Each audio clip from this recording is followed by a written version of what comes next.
Discord. All right. How did I do this last? Making sure that we're like on screen. Whoops. Oh, yeah. We should test the volumes too. Okay, sound fine, I think. Oh, let me get my mic closer.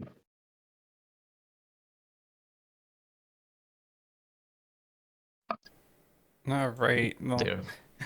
again, having weird technical issues. This time's not Bayonetta's fault. Apparently, my computer just didn't want to connect to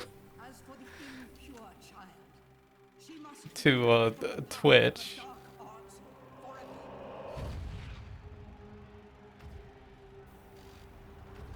Okay, you got it sorry. Yep, we are live.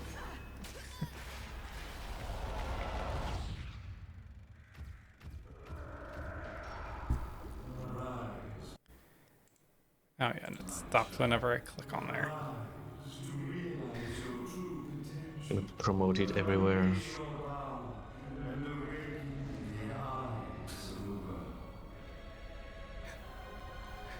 So yeah, I had a lot of fun with this game like 2 weeks ago.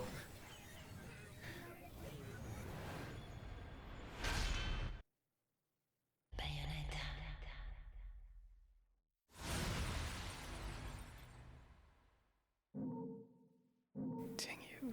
Yes. Let me add it on Twitter as well. Pretend I use that. How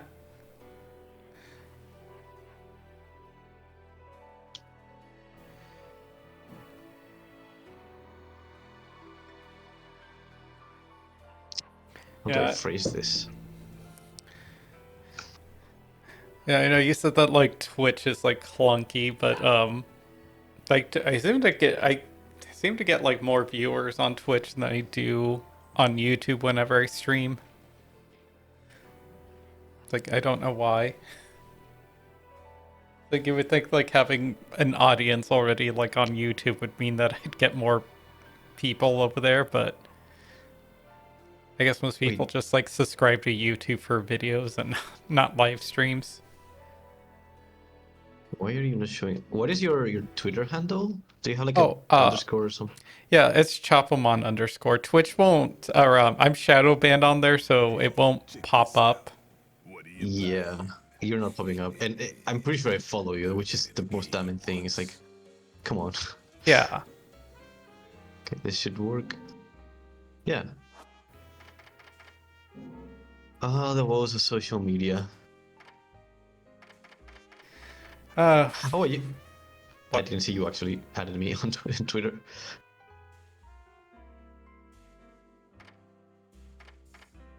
I love chicks. Phrasing.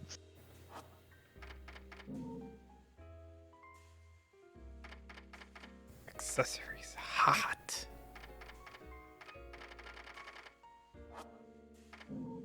So like that it tells you like, oh, this, you should go for this. If you need help with the game, go with this. It's fine. If you need to help with the game, you can ask me questions. So like I know a thing or two about this game.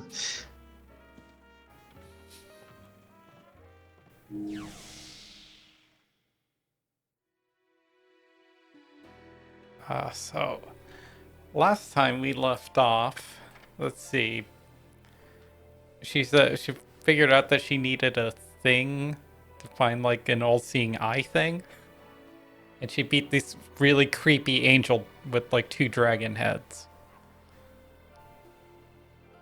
Yeah, 42, though, my beloved. He's actually pretty iconic to the Bayonetta franchise. Actually, they like reusing that model. It's like I honestly wouldn't expect angels to look all that like too like Where the distinct from hell each am other. I? I'd better have got frequent flyer miles for that flight.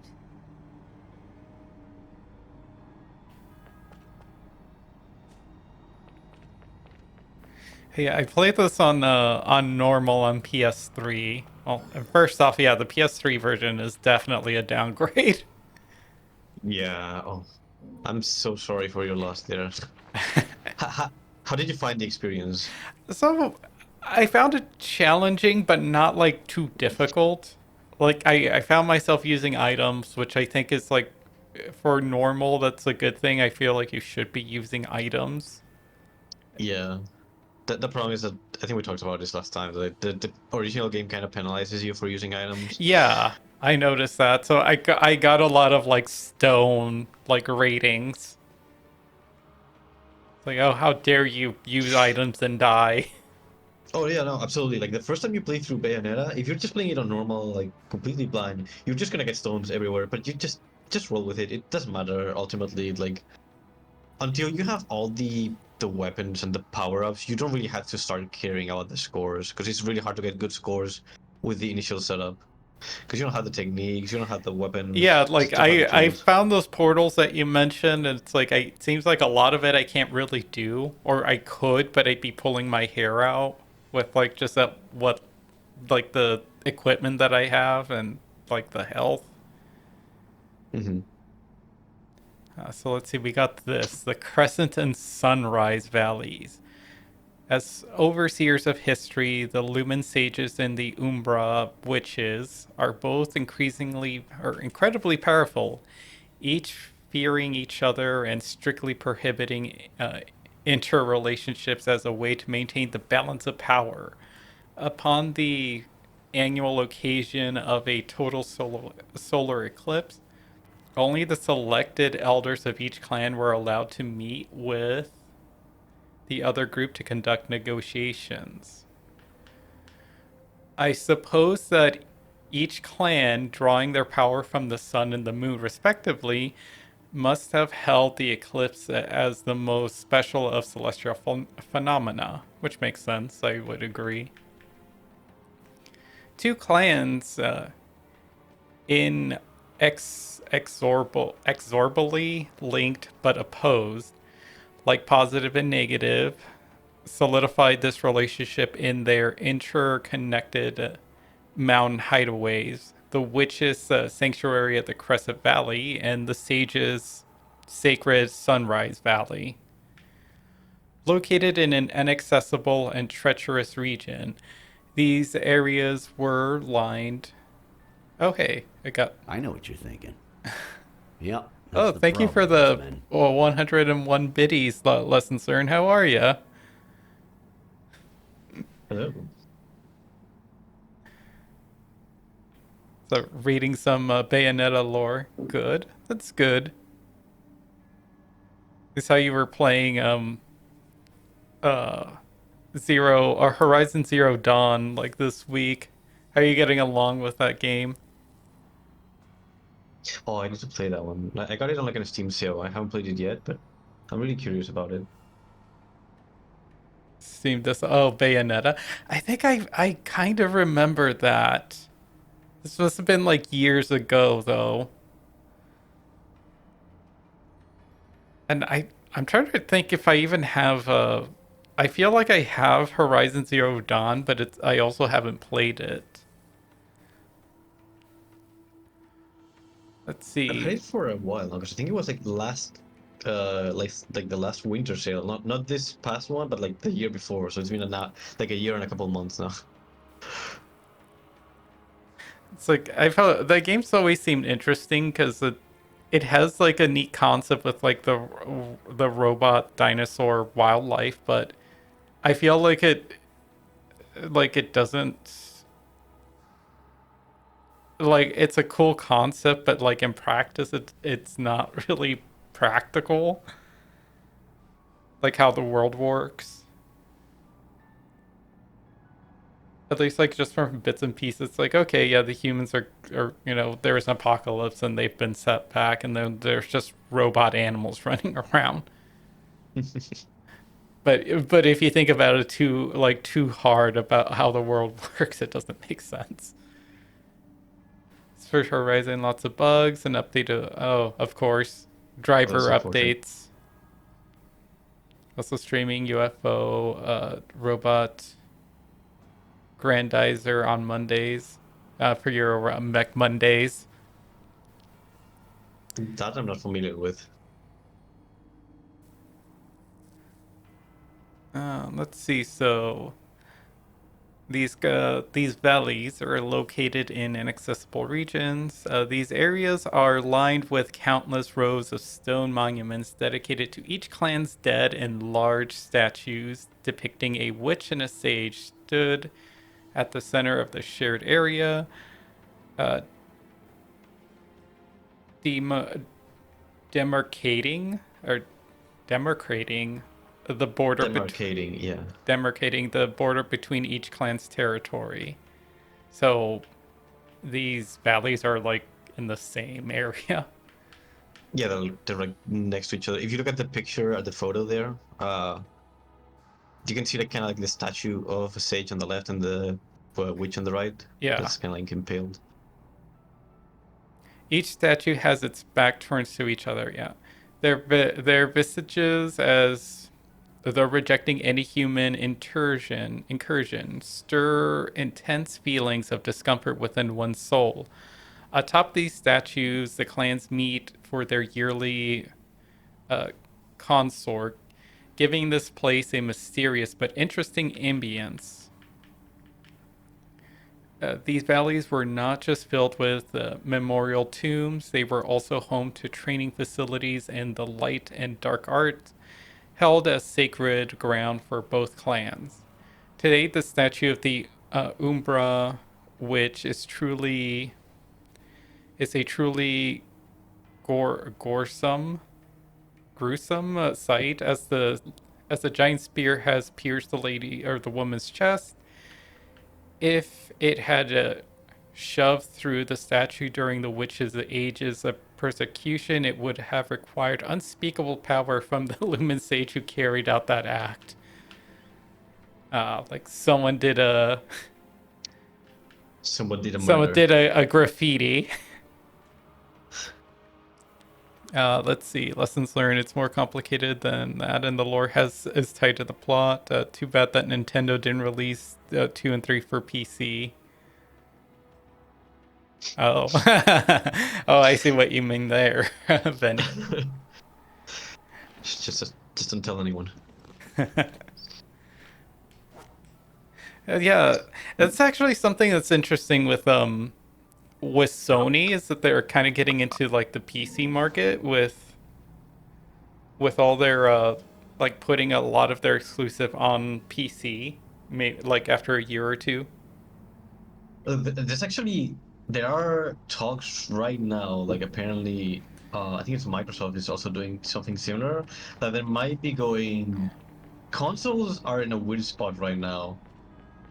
Like the Switch needs a successor, but like the PS5 has not really done anything remarkable. And the current Xbox, I don't even remember its name. That's how unremarkable it is. So like, when we were doing our podcast, Lessons Learned and I would be like the Xbox whatever, because it's the same thing. It's like Xbox X and Xbox One and Xbox, like the Xbox what the hell. Yeah. No, like whoever was in charge of branding there, like, have you not learned anything from the Wii U? Like, what the fuck? Yeah, well, of course, like you know, you have like the PlayStation 1, 2, and 3, and you would feel like you would call the original Xbox the Xbox One because it was the first one, but now you can't do that because it's the third one, or it's like the third one that's now the Xbox One, or is it the fourth one? I legitimately don't know. It's the third one, because the second one was the 360. Yeah, the second one is a 360 because they wanted to definitely compete with the PlayStation 3 and not call it like the X squared. The X, that would have been a cool name, actually. The X squared. Yeah, it's like, nope, we gotta figure out how to call it like the X, how to shove a 360. Even though that just means that you just went from point one and then just went in one circle and ended up back in the same place. Which, like, yeah, that made the most sense, and I'm just admiring these double butts right now. Look, the witches knew what they liked. Oh yeah, they love their demons. The Xbox One is the third one. After that, I really don't. Yeah, it's X, the XS, and the X whatever. Yeah, The Series X. the Like, Series X. Series. What kind of name is Series? That just. Oh, no. Whatever. No, I wanna moving on. get I don't. Microsoft's. Microsoft's weird. Yeah, I'm pretty sure they're like abandoning the console market soon, honestly, because they're already talking about releasing stuff on other platforms, and like a lot of their history is also like PC, and PC nowadays is dominated so much by Steam. yeah. I recently got a Steam Deck, and like after that, like that kind of opened my eyes. Like, holy shit, the Switch is just outdated hardware. Like, it's not outdated; it's like ancient by now.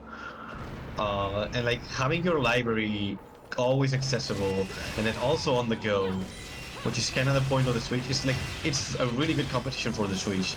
Like right now, Microsoft would have to make like a portable console, kind of like the Steam Deck, and at that point, like most of the Steam Deck games are played on Windows.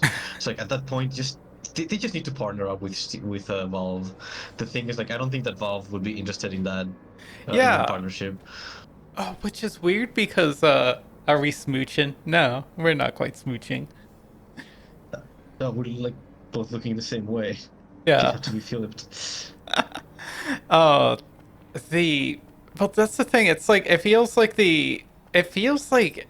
like Microsoft's end game is like licensing, essentially like being the premier like streaming, and like their Xboxes just feel like a box to stream like games.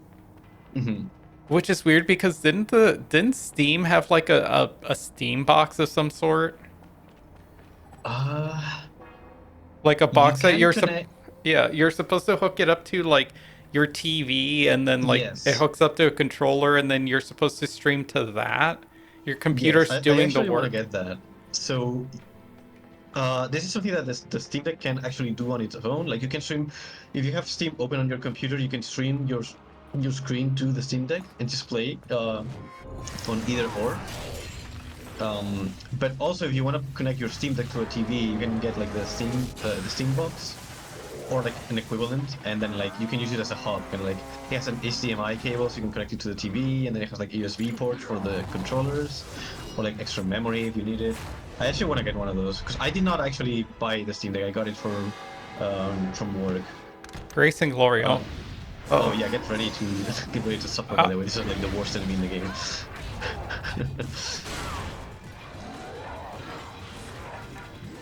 ow.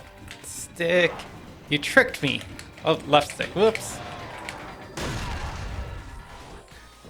I was like, I don't know. Those guys were kind of hot. These monsters.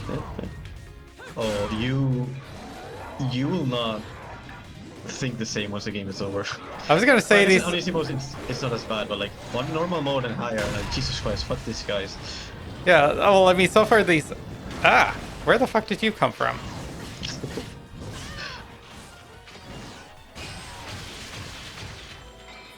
I like so far those are the hottest like angels I've seen. So I actually really like the basic one. Like it just looks like a bird furry. Yeah. Like they're okay. Like I do them, but like these guys are like, whoa, you got my attention. It might be the mask. Could be, yeah, it's a very like bondagey pop hood mask kind of. Oh, they tried.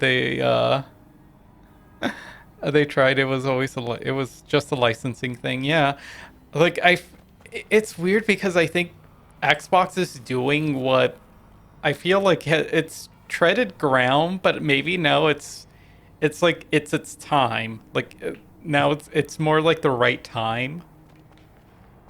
Hmm. Like I feel like PlayStation did the PlayStation Vita, which was a great device, but I think it wasn't marketed well, and it probably didn't come out in a great time because It had the Switch feels like essentially what the PlayStation Vita was for its Yeah, so time.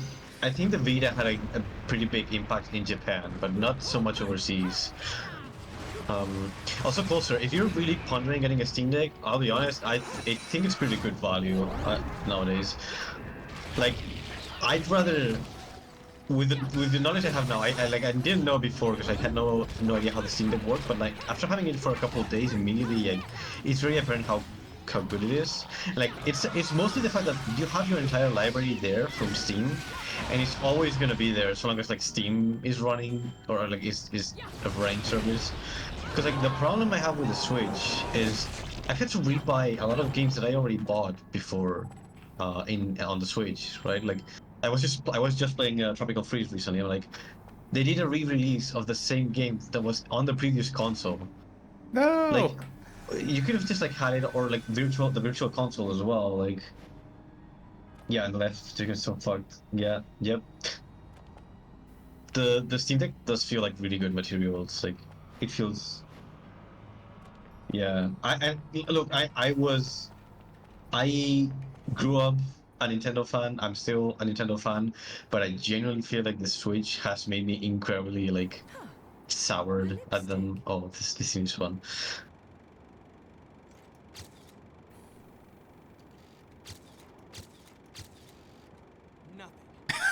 That expression. I've often seen a girl without lipstick, but lipstick without a girl? Most curious, isn't it, Cheshire? What's also most curious is how a child like you has kept afloat in this town. The name is Luca! And don't you think it's a little strange to be worried about my well-being? Sure, the Festival of Resurrection is peaked security. The thing only happens once every 500 years. Can you blame them? Besides, when you look as good as I do, security isn't a problem. Isn't the town dead? You, on the other hand, I'm sure What you town? found a way. The town that we just left. I've seen her somewhere. That's a good point. I think it was just like a town. It was not the city itself. It's like a region rather than a town. Hey, don't go freaking out on me. We both know you came here for something. It's weird. What you don't know. Why is this cutscene styled differently? It's a cutscene like Get away from me. They do this a lot actually. It was mostly for budget constraints. Or like a lot of the cutscenes were like instead of full animated, it was just this like standstill. But I kind of like them. I don't mind. yeah. It's just weird that like you like it reminds me of a game called Folklore that was only on the PlayStation 3. You may be standing right in They had like fully rendered videos, but then like a lot of the cutscenes were like stills that like because the truth splashed out like comics be the truth. like this. All I see when I look at you. So the markings that she painted on his face are actually a reference to Okami. They're the same markings that the wolf has. I see it. They can't project the truth. Because most of the people who worked on Okami went on to form Platinum Games and worked on this. He actually mentions a lot of characters from Capcom in this scene. And Amaterasu, which is the wolf from Okami, is one of them as well. He calls her Amy. Because that was like a And I'll nickname do that it they gave her. without stooping to your level. Because I'm not a heartless witch like you. Whoa, whoa. What are you gonna do? Kill me in plain sight? There's no one else there. There's literally no one else. It would only prove everything I've said about you. Well, that and sadden the hearts of a number of young ladies. Yeah, here, the ladies. I get laid a lot. Trish and Claire and Sylvia, Trish. Amy. Sylvia from You don't Beautiful wanna Joe, piss her Amy off, from let me tell Okami. you. Hell hath no fury. Trish is from Resident Evil, sorry, Devil May Cry, and the first one I forgot. What?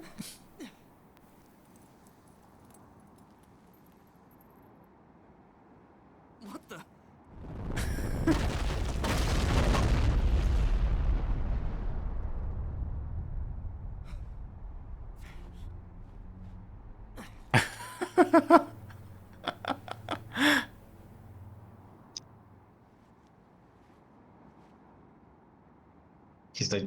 he's like, oh wait, maybe it's okay. She killed my dad. She's hot.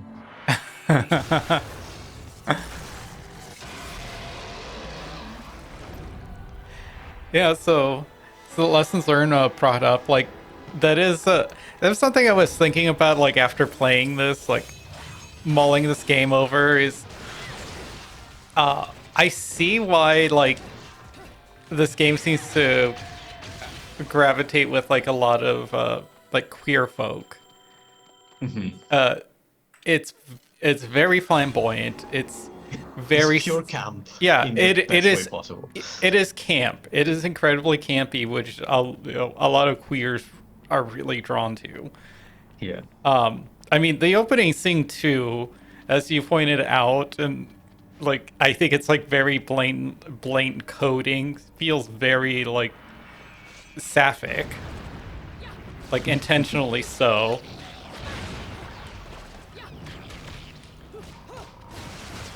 And just it's just like the energy she like radiates too.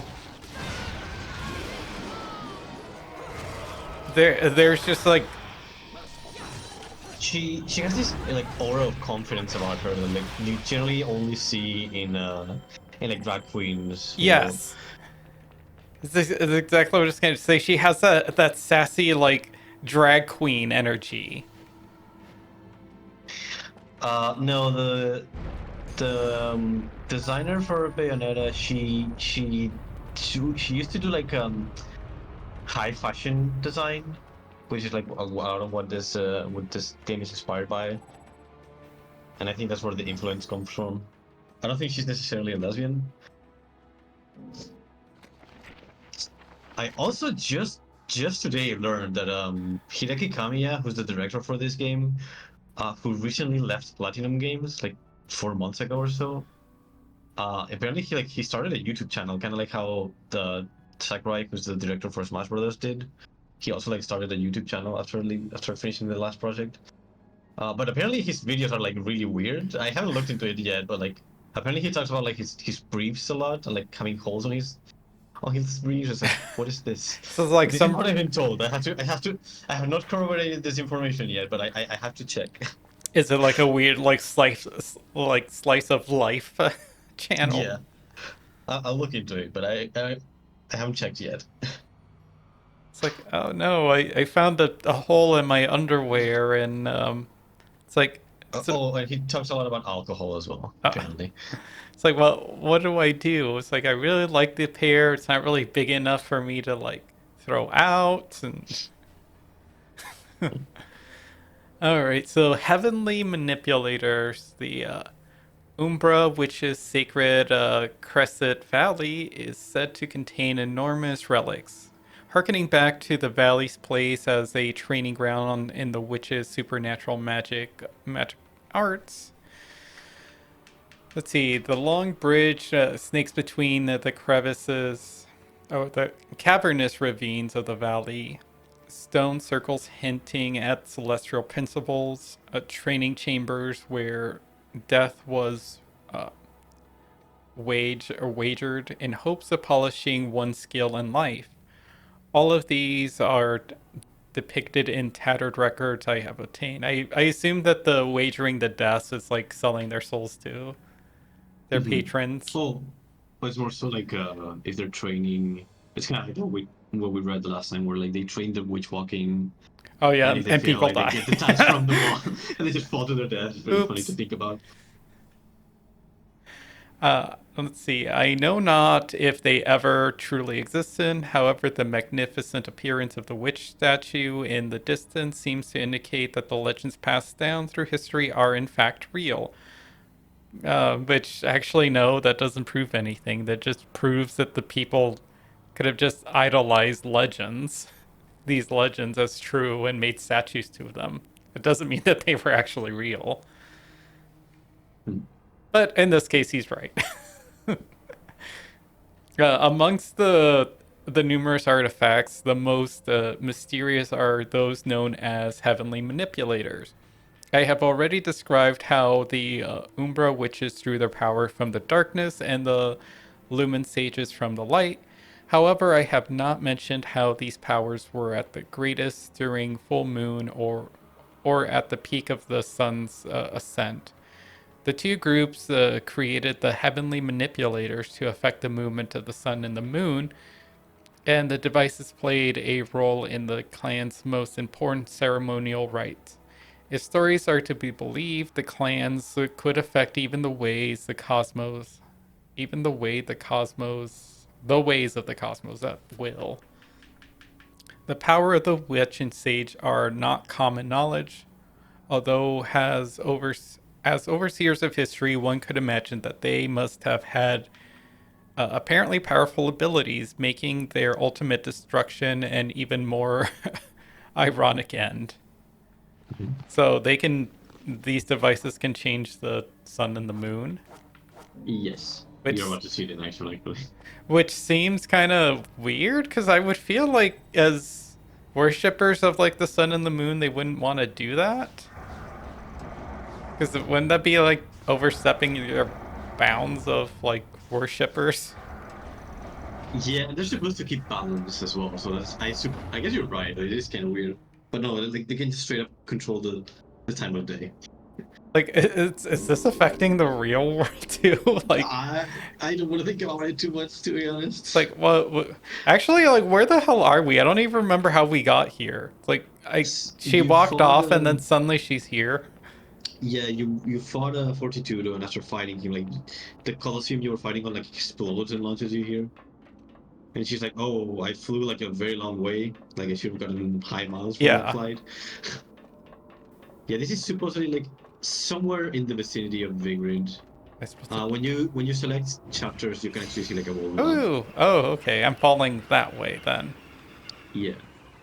Oh, I do like that's... the idea that it's kind of fun because like that celestial manipulator, they say that they created this together, so like, they can both use it. I find this very amusing idea of just they want to use their powers and they have to go to this place and be like, "Hey, my mom said it's my turn on the Xbox," and they can just turn the sky. Oh, there's boss.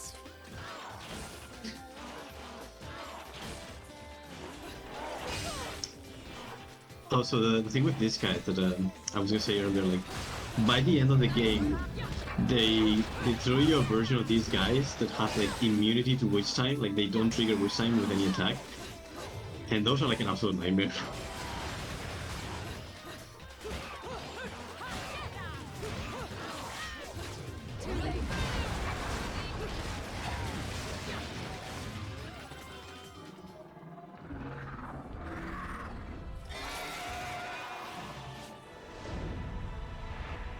Oh, if you can, try to get a torture attack on one of these guys.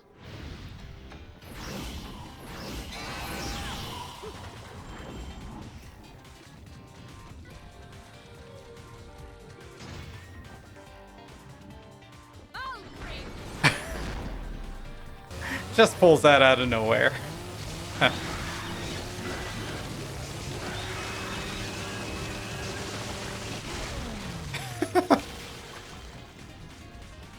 So excessive.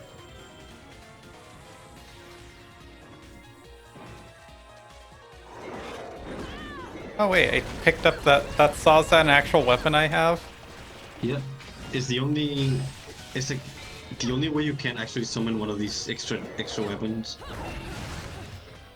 Like all the other ones you get from angels, but that one you have to use the torture attack on one of these guys.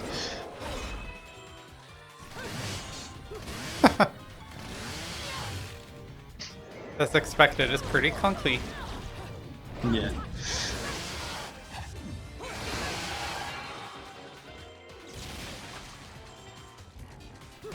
The strong attack, like the stab with the great sword, the chainsaw, whatever it's called, that one is really powerful.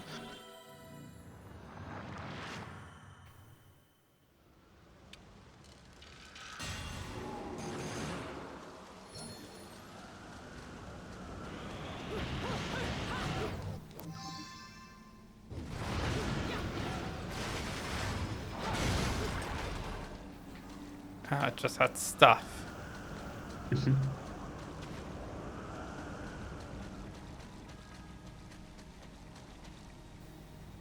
So I feel I try jumping down to something. I'm like, I think I could land that. I would hide something there if I was a game dev, and it's like, nope, invisible wall. Mm. I feel this has like a lot of traps like that. Like I should be able to jump No. onto that. It's like, no. Generally, they're fairly good at like making stuff that you can get pretty obvious in this game. Like there's one up ahead, up the stairs that you can get. But like you can see the chest from the top. Oh.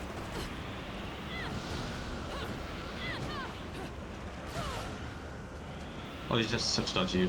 You need to kill that thing.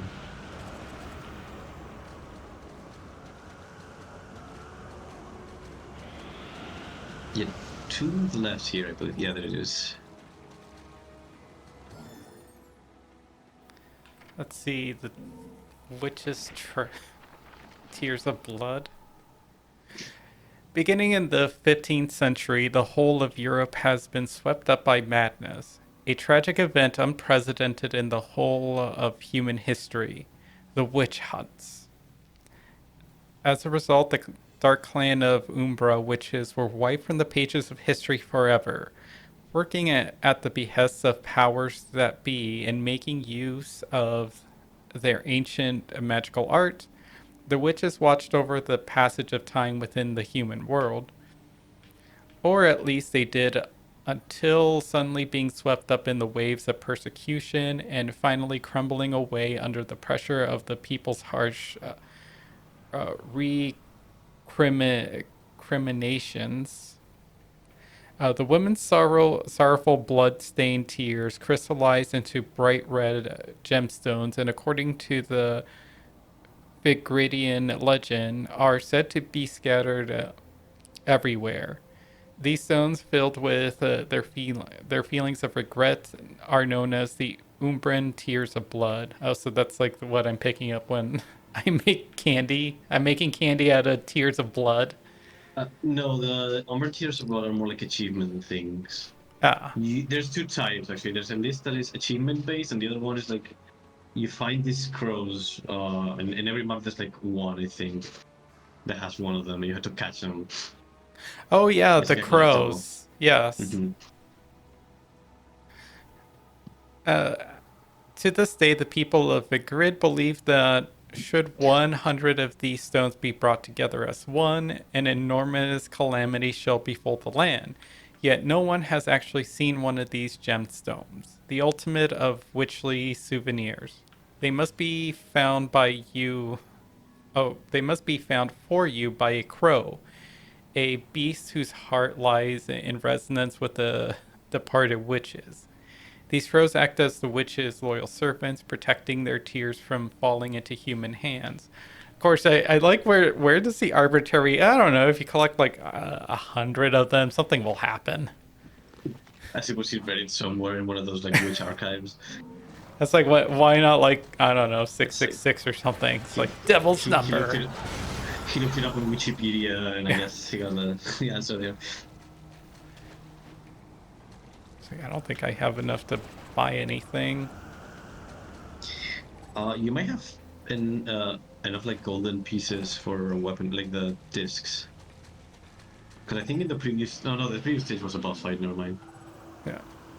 Because you got the sword. I don't think you found the sword actually. No. Oh hey, stone right there.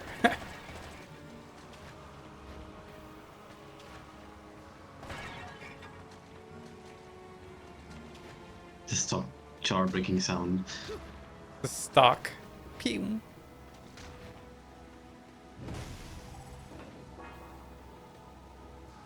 Stepping on it gives hints of some sort of faint movement.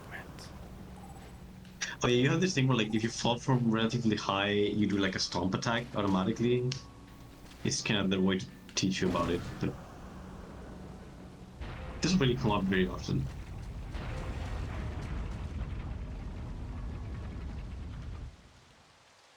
Jormungandr staff.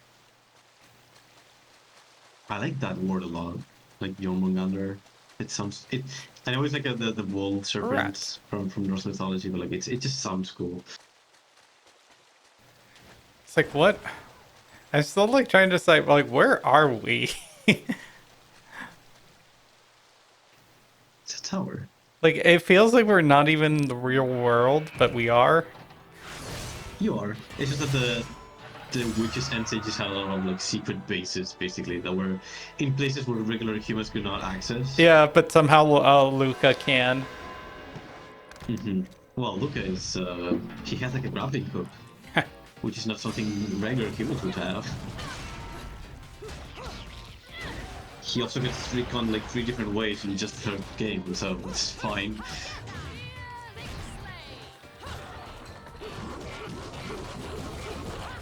Yeah, the pushing is the It's really hard. yeah. I could do it back in the day when I played it the first time, but I'm not that young anymore. Ugh. My bones, they have calcified now. Yeah, it hurts my carpal tunnel. Yeah.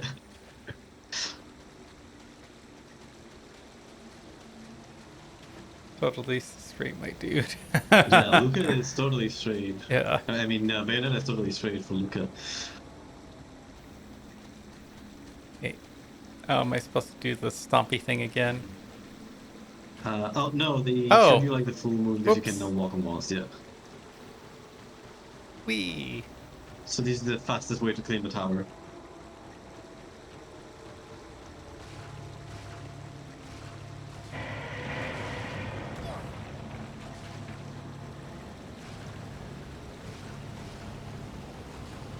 I'm just waiting for those double statues to just come to life.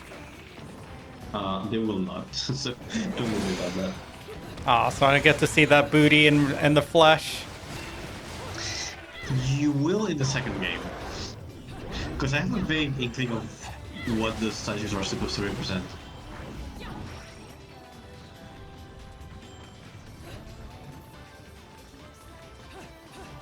But this is purely like a theory of mine. This is not said anywhere.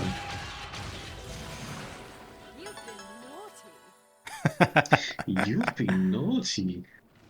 God, I love her. She's so powerful.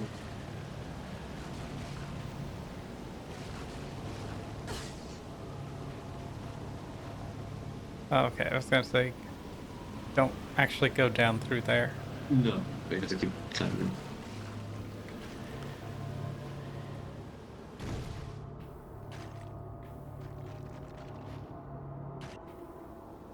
Oh, convenient clouds. Oh, and convenient protective grate.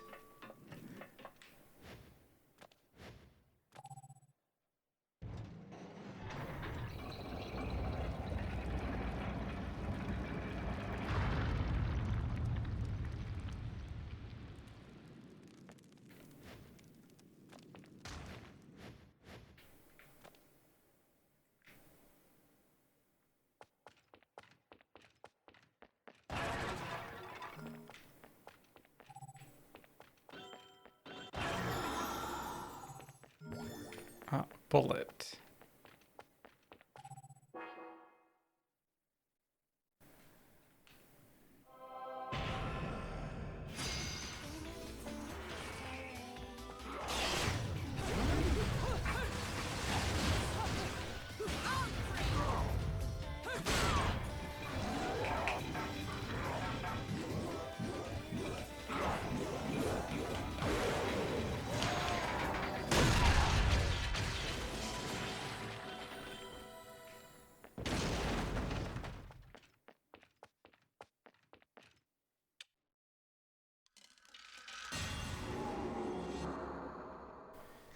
So, I'm feeling kind of bad for Bayonetta fans in retrospect.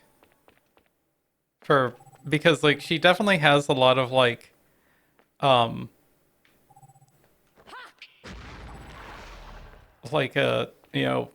yes mommy energy.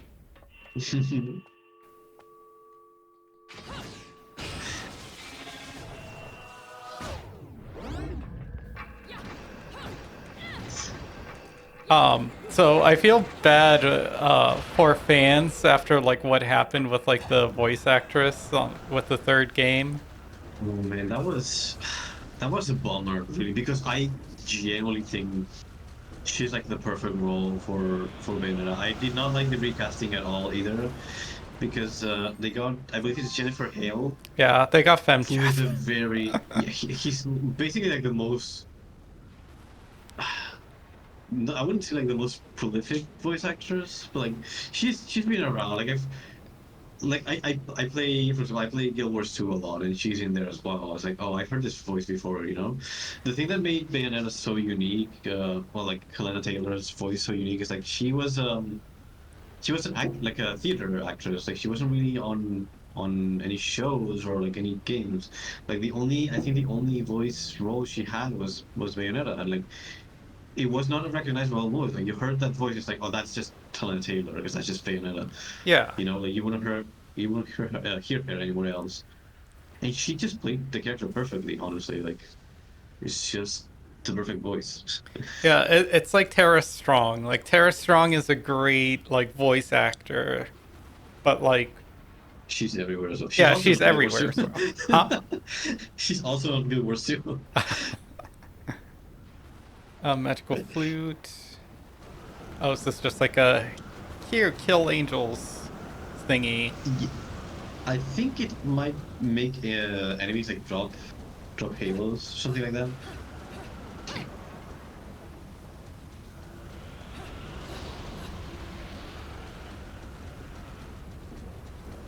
But yeah, like that whole mess was just kind of like it's like why no.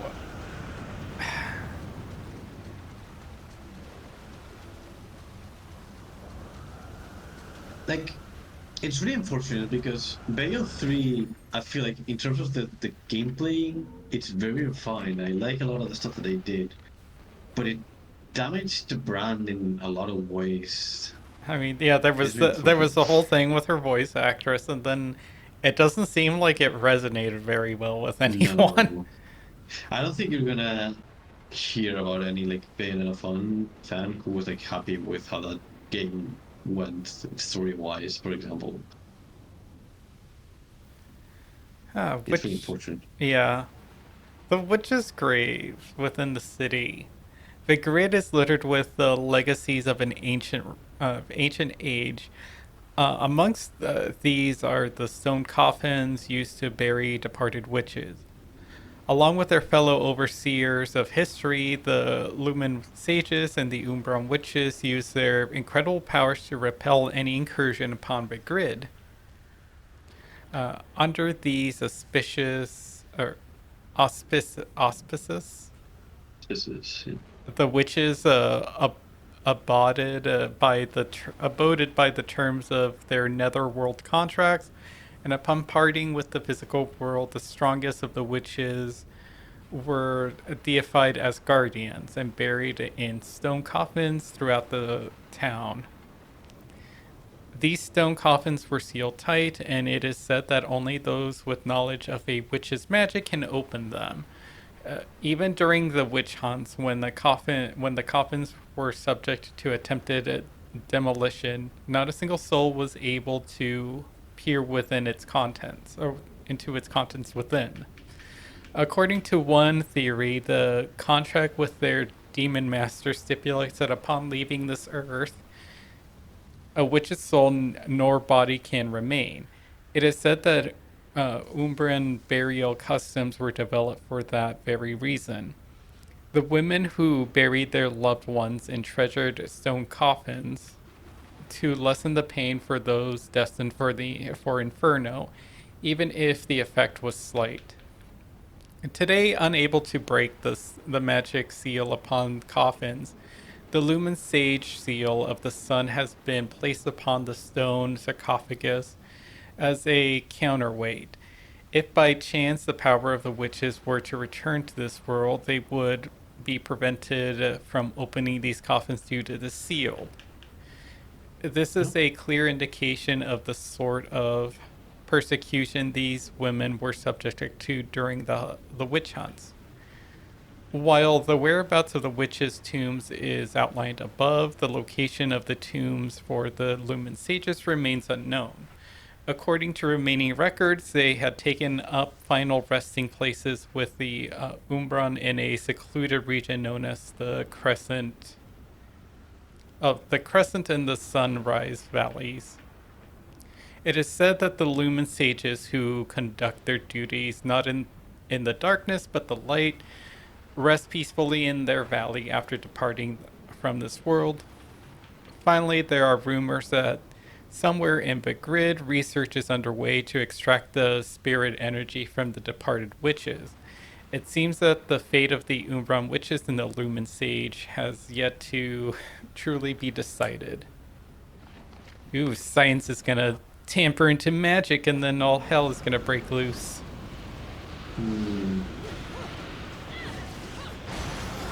Funny you say that in retrospect.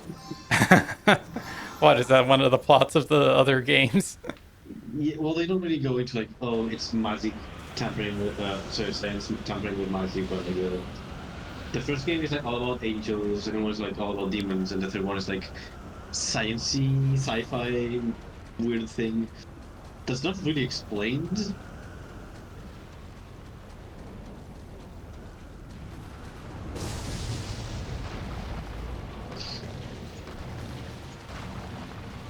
Oh, this part.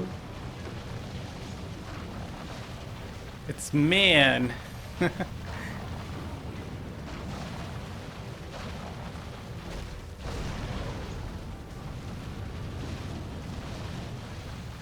Hey, wasn't this dragon flying around in the opening? Yeah. It's Beloved, I believe is the name. Let's see.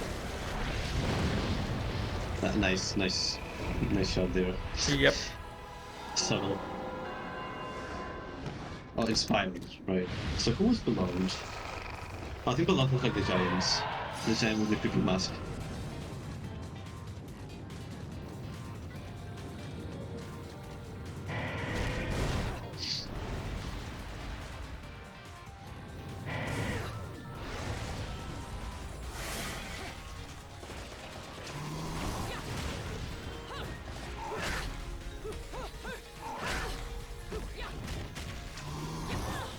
I really like the anime design for the first game.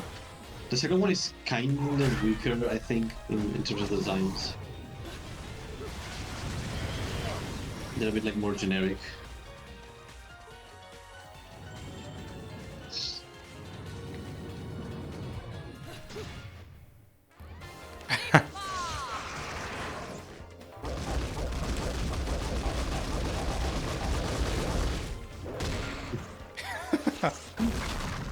The Pontoon Beach. Yeah, that was essentially the shot.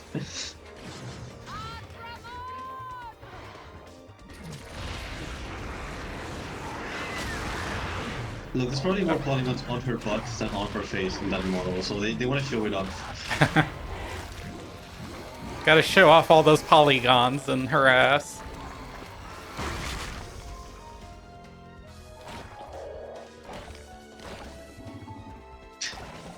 I like that execute. It's the Vor execute. Aren't they all war executes? Actually, yeah, you might be right. Because I know for a fact that in the very first time you summon Gomorrah, he doesn't actually eat the angel. It's like all like hair vor. I'm surprised it didn't spring like a fucking furry fetish. I'm sure there's art of it somewhere. I mean, if I found the right design for Gomorrah, I wouldn't mind. You know what I mean? The sword reminds me of there's a one steel type Pokemon that's like has like a mouth hair thing. Mawile? I think so. Like it's like the mouth is like on its back. Yeah. Yeah, it's Mawile. Oh, that's a very Bayonetta Pokemon now that you mention it, yeah. Oh, what do you get here? Because you already had the sword and the shotgun. Is this the whip? It might be the whip. Oh, actually, I think I got the whip already. Yeah, I think the whip was the previous stage. So what is this one? This took a bit to pound into shape, but the workmanship's solid. Now, go put this thing Claws. to good use. Oh, of course. Okay, this is actually a really good weapon. You want to get the secondary one as well. I can't afford it though. Eventually. But for now, that's a really good weapon to have on your feet.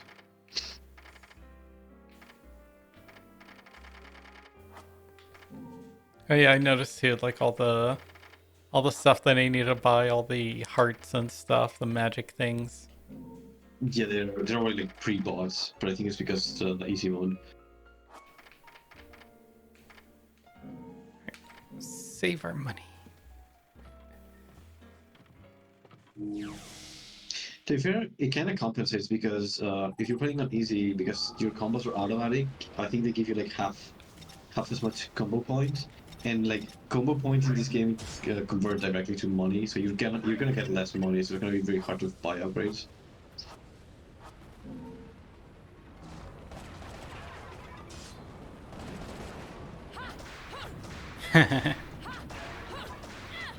I actually do not like the whip at all. It's like probably like my least favorite weapon from the first game. It's a lot better in the second one. Yeah, this seems kind of simple. Yeah, you can like hold the button, and if you hit an enemy with it, it will like pull them, and like, you can like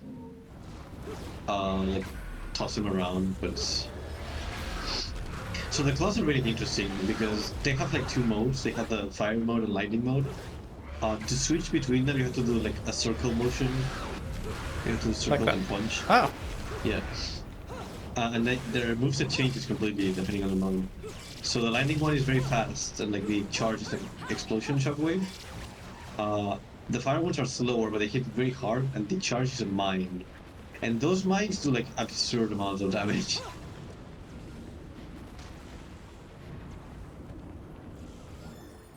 another book. Ooh, someone wrote a book on Rodan in the Gates of Hell. Is this spicy fiction? Let's see. There's a place beloved by wanted men and rogues, but apparently not wanted women. No. Where men, where money and power rule all. It is where I have established my office. Those who call this place by its given name are instantly identified as newcomers. As the tired hands of this rat hole all call it by a single name only, the dump. Bloody battles and dirty disputes over money are an everyday occurrence here. The concept of concern for one's fellow man was long since lost on the dump's denizens. What the people here are after, what they love to see, is not of this world. They thirst for an uproar only the occult can inspire. The appearance of a specter, a man being devoured by a demon. These are the snacks they eat as they drink in covert in the dump's numerous watering holes. It is this place that I have come on my pilgrimage in search of a grasp on reality. The dump is a wretched hive of all sorts of scum and villainy. I wonder where Nice they got that reference. line. Yeah. Home to everyone from black market businessmen to informants and double hunters in between. But among them all, one man in particular, one man is particularly strange. His name is Rodan, a provider of the Gates of Hell bar. From his front may be that of a bartender, but rumor has it that he is actually an arms dealer. Of course, if my man were such as myself were to visit his establishment, there is no way all of his secrets would be laid bare. However, I can tell just by the air around him that he is a dangerous man. Unlike the standard assortments of thugs in this place, his is a sort of danger on a truly different level. According to my colleagues, if one carries enough clout here, Rodan is known to provide a gun or a blade should the fee prove satisfactory. That is all I have been able to writhe out of people here. There are also rumors that if you enter the bar from some sort of hidden entrance, he will provide you things that money cannot buy, or so saith the gossip of in this cult obsessed town. They even go as far as to say that these things are not made via normal means, but are weapons made from materials available only in Inferno. In the dump, there are enough rumors to rot one's ears, and if I haven't seen the fresco of the Trinity of Realities, a staple of Vigridian religions on Rodin's wall, I would have dismissed talk of him as nothing more than these tall tales. In any case, if I am able to fully investigate this man's secrets, I will surely be able to obtain the truth I desperately seek. However, aimless sniffing around in this town is a great way to wind up dead. I have to be prudent and not leave things to chance. So then, like, the gates of hell exist in the physical world in some town.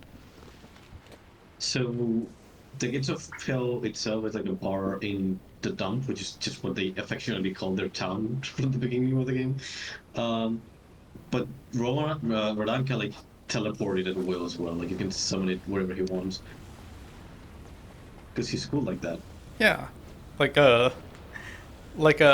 bar that connects to many different entrances.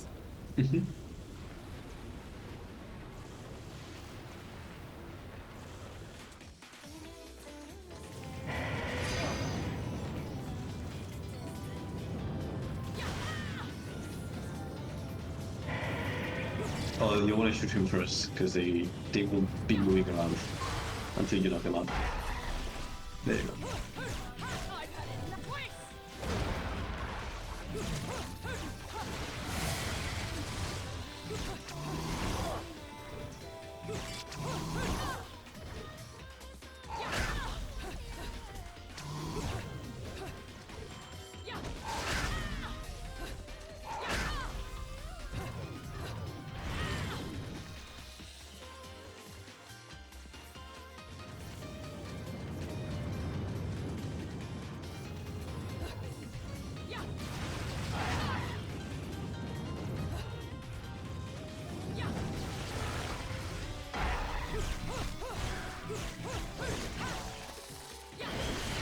This one, when you peel his like outer shell off, he has like weird bug eyes.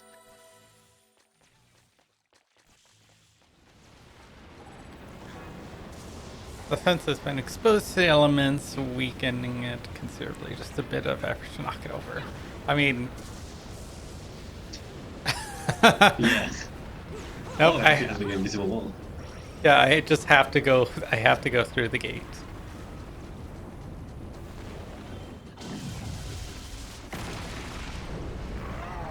Ah. Yeah, I hate this thing. Oh no, he's got weird, creepy sausage fingers.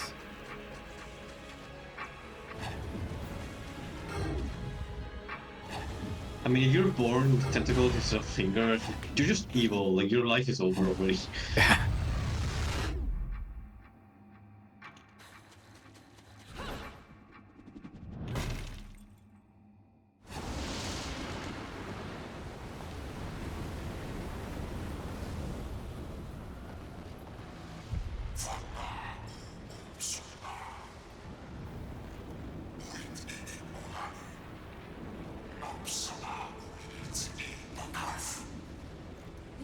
ones meddling are your hapless minions. This will be taken care of in the manner I see fit. Your assistance is not required.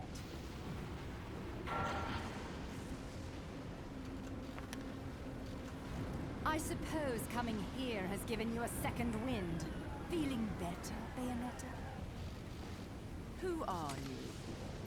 And don't you dare say my long-lost sister. Sister? You've quite the active imagination.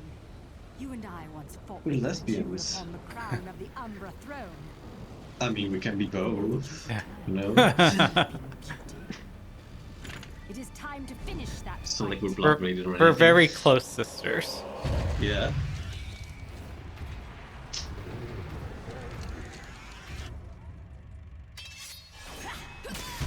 I mean, she does dress up as a nun.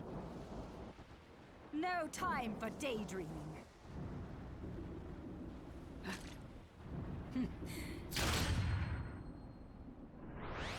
Oh, I do like this animation.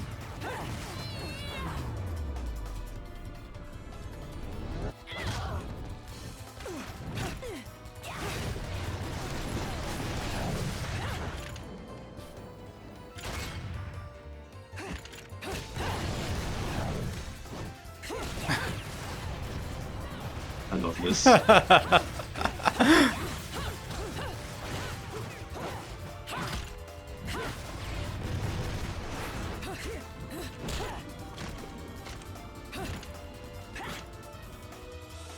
feel like there's some movie where they're like, oh no, they're breakdance fighting. Two people like breakdance against each other. Those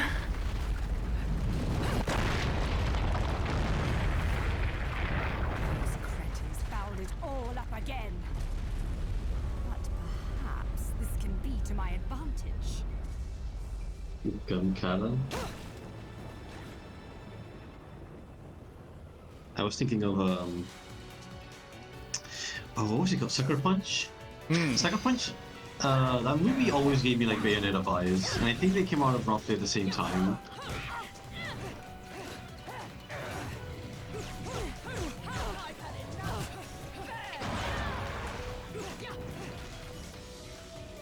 Oh yeah, the fight with her in the flashback scene is definitely harder on normal.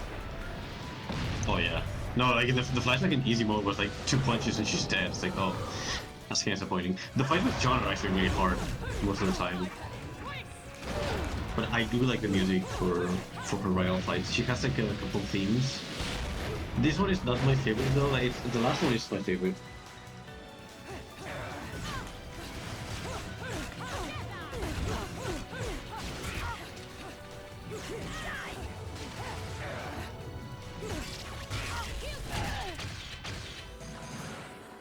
Yeah, the claw attack, the charged claw attacks do so much damage. What's the matter, sweetie? Afraid of something, are you? Face. Me? This is a waste of my time. You're still not ready.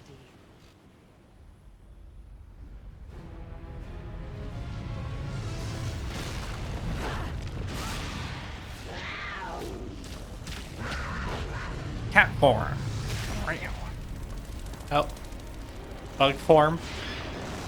Bird form. Man, she's just showing off all her shape-shifting. Yeah. And Bane's just like, whoa. I want to do that too. I want to be a furry.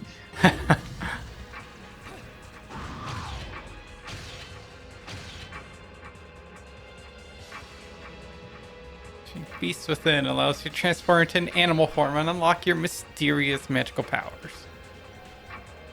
For instance, if one were to unleash the power of the panther transform into a beast, they would be granted speed as fast as the wind and would be able to surmount even the most dangerous of cliffs with ease.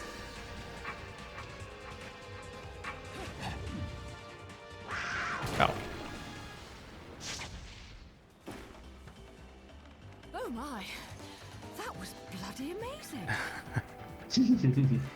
Oh, she found a new fetish. Yeah, she's like, oh, I'm into this. When am I getting my full-on costume, my fursuit? I mean, she already has the fur for it. She is covered in hair, you're right.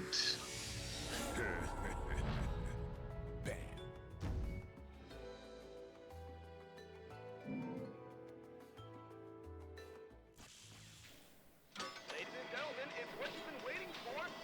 Angel attack! Ready, fire!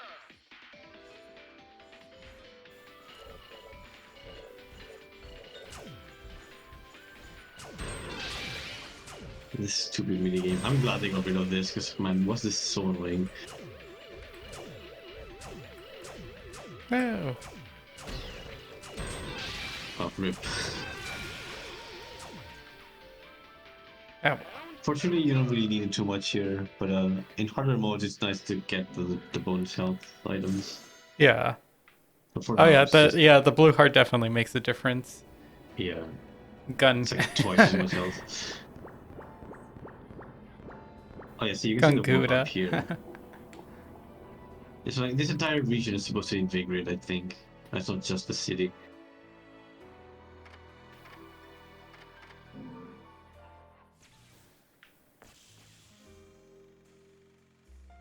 You here for business or pleasure? Either way. Yeah, that's the statue again in the bar. So I'm pretty sure the statue is supposed to be Rodan in his devil form.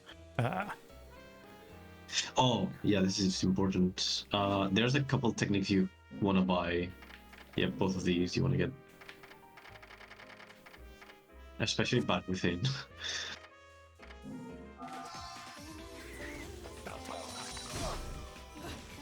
This one's like hard to pull off. It basically just extends your window for the dodge. If you get the dodge with the Bat Within, it also makes it last longer for the Witch Sign, so it's just a bonus.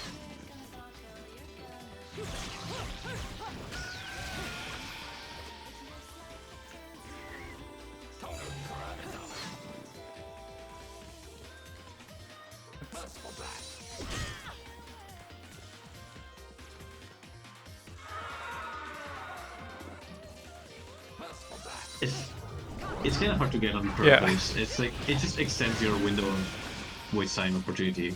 It's just in case you screw up. Oh, nice with the taunt there.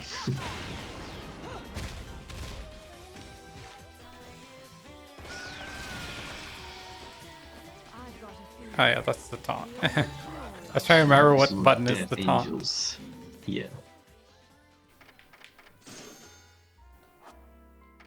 Yeah, get that Crow Within as well if you can, and once you have Crow Within, it will unlock Unburned Spear, I believe is the name, and that one's really good as well.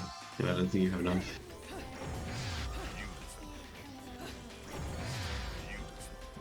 I just turned into a bird.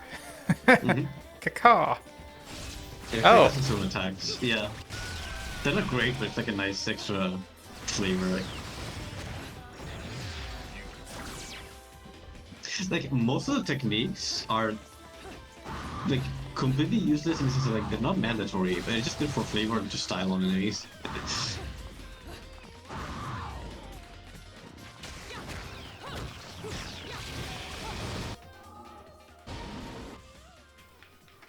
I can't afford that yet. Mm-hmm. So if you get the Crow though, when you can, after that you get the Umbral Spear, and that one is actually useful. Because if you like double tap the targeting button, I forget if it's like R. I think it's R1 in the PlayStation controller. It does like a teleport to the enemy. It's like a dash in. It's really useful for like far range enemies. Oh my god, the saving time on the PlayStation is just so horrible. Because it's gotta access the hard drive, then initiate it, then it's got a percentage, and here's like, okay, game saved.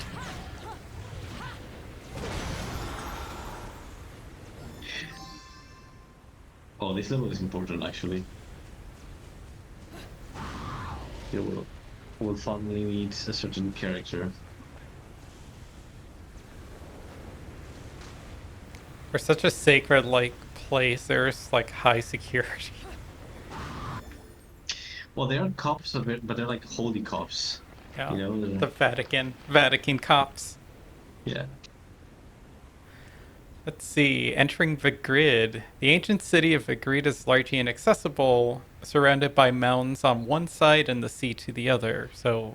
Oh, just like Barcelona. Yeah. So can't you just sail there? I mean, yeah, but like. Just normally. Inaccessible by food, I suppose. Yeah. While at first glance this may seem incredibly inconvenient, it is said that the grid flourished primarily due to the presence of strong spirit energy within the land underfoot. The Umbra Witches and the Lumen Sages, each with a respective control over dark and light, must have needed a land repleted with the spirit energy to enable them to oversee history. The waves of time have modernized the grid, sparring rapid development. However, its residents still avoid outside contact, preferring to maintain their own culture and religious outlook. Their only link to the outside world is a single long-distance rail line. Simply riding this train requires an application be submitted to the grid authorities, and a rigorous background check is required prior to the assurance of an entrance visa, which must be carried at all times. Once disembarking from the train, there is a further police search, after which one is granted admission to the city.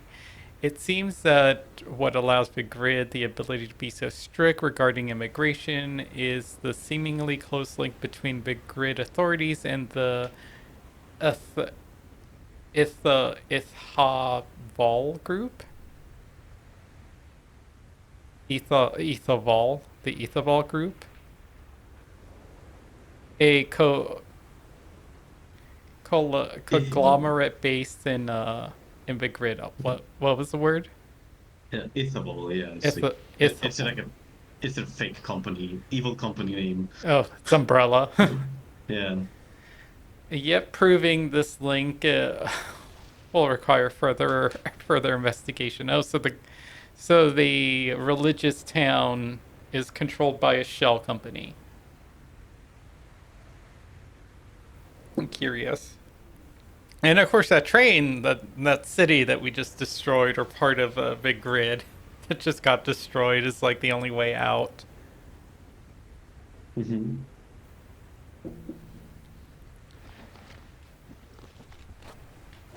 Oopsie poopsie.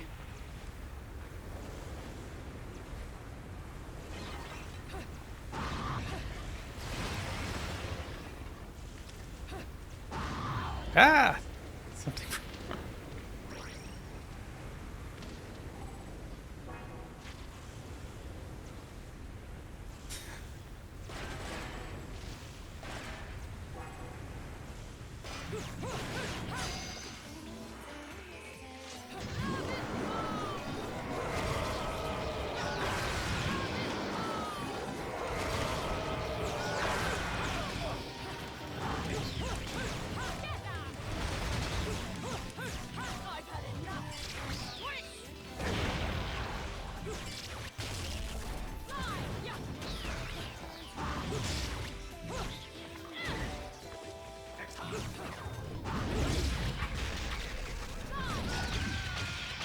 Woohoo.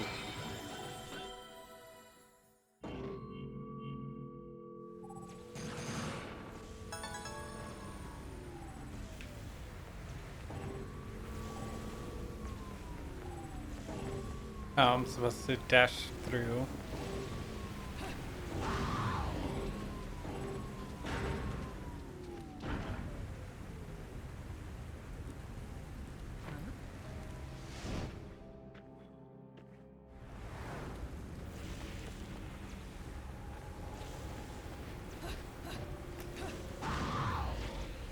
Okay. Oh yeah, that's right. I didn't actually get the bird. I was trying to turn into the bird.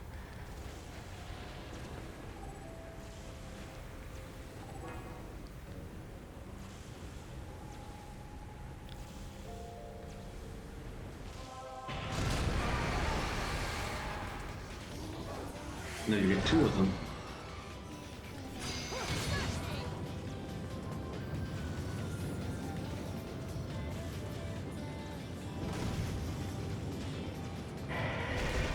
You can. The water's like shallow, yeah. You walk on it.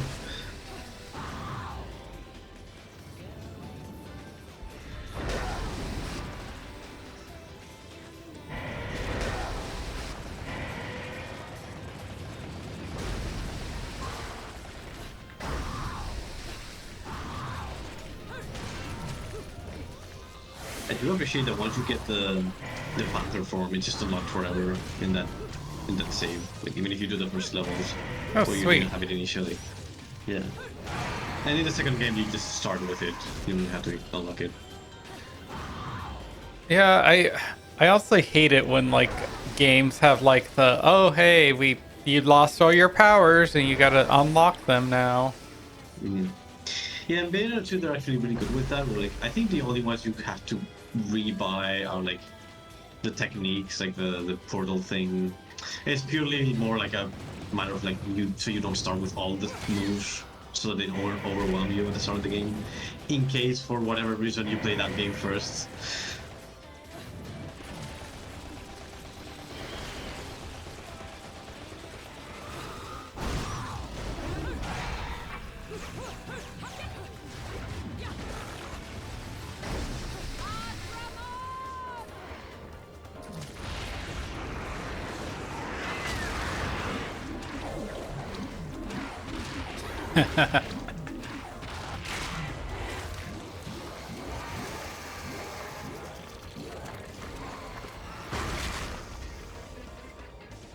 Nom, nom.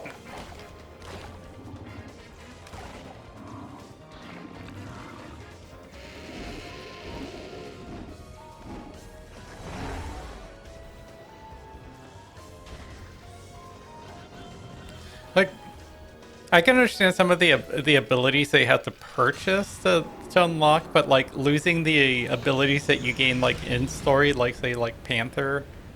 Yeah, that would be weird. It's just, Yeah. there is like a secret cave in this area. That one is kind of important because it does have a weapon piece at But the in here. bottom. Yeah, there's like a wall you can break.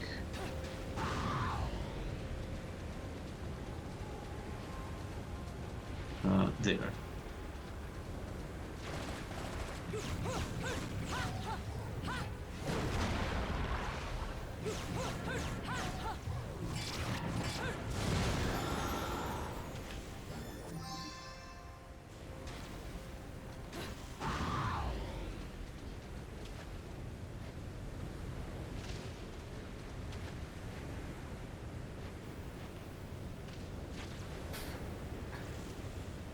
She chose too much now.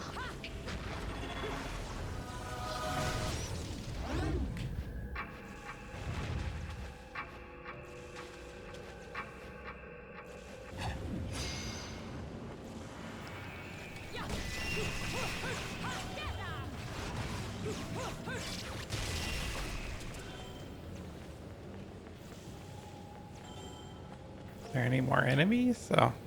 Yeah, there will be.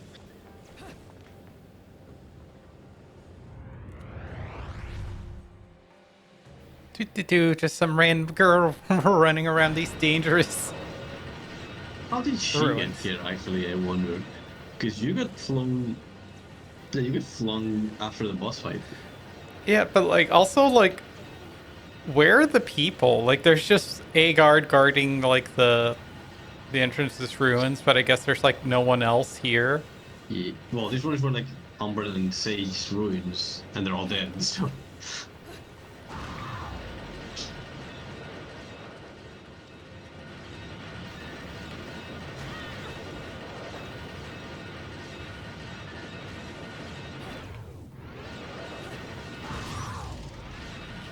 Hey, I actually dodged them. You don't need to press those buttons yet. You have to deactivate the traps first. Ah. Yeah.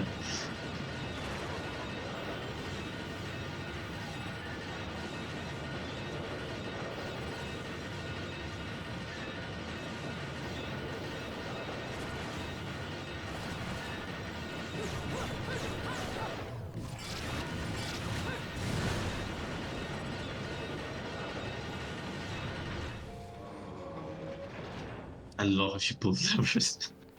It's so cunty. The leg. It's so cunty for no reason. Because like, there's no one there. She just does it for herself. Yep, she's just showing off for herself. She's gotta feel sexy for herself too.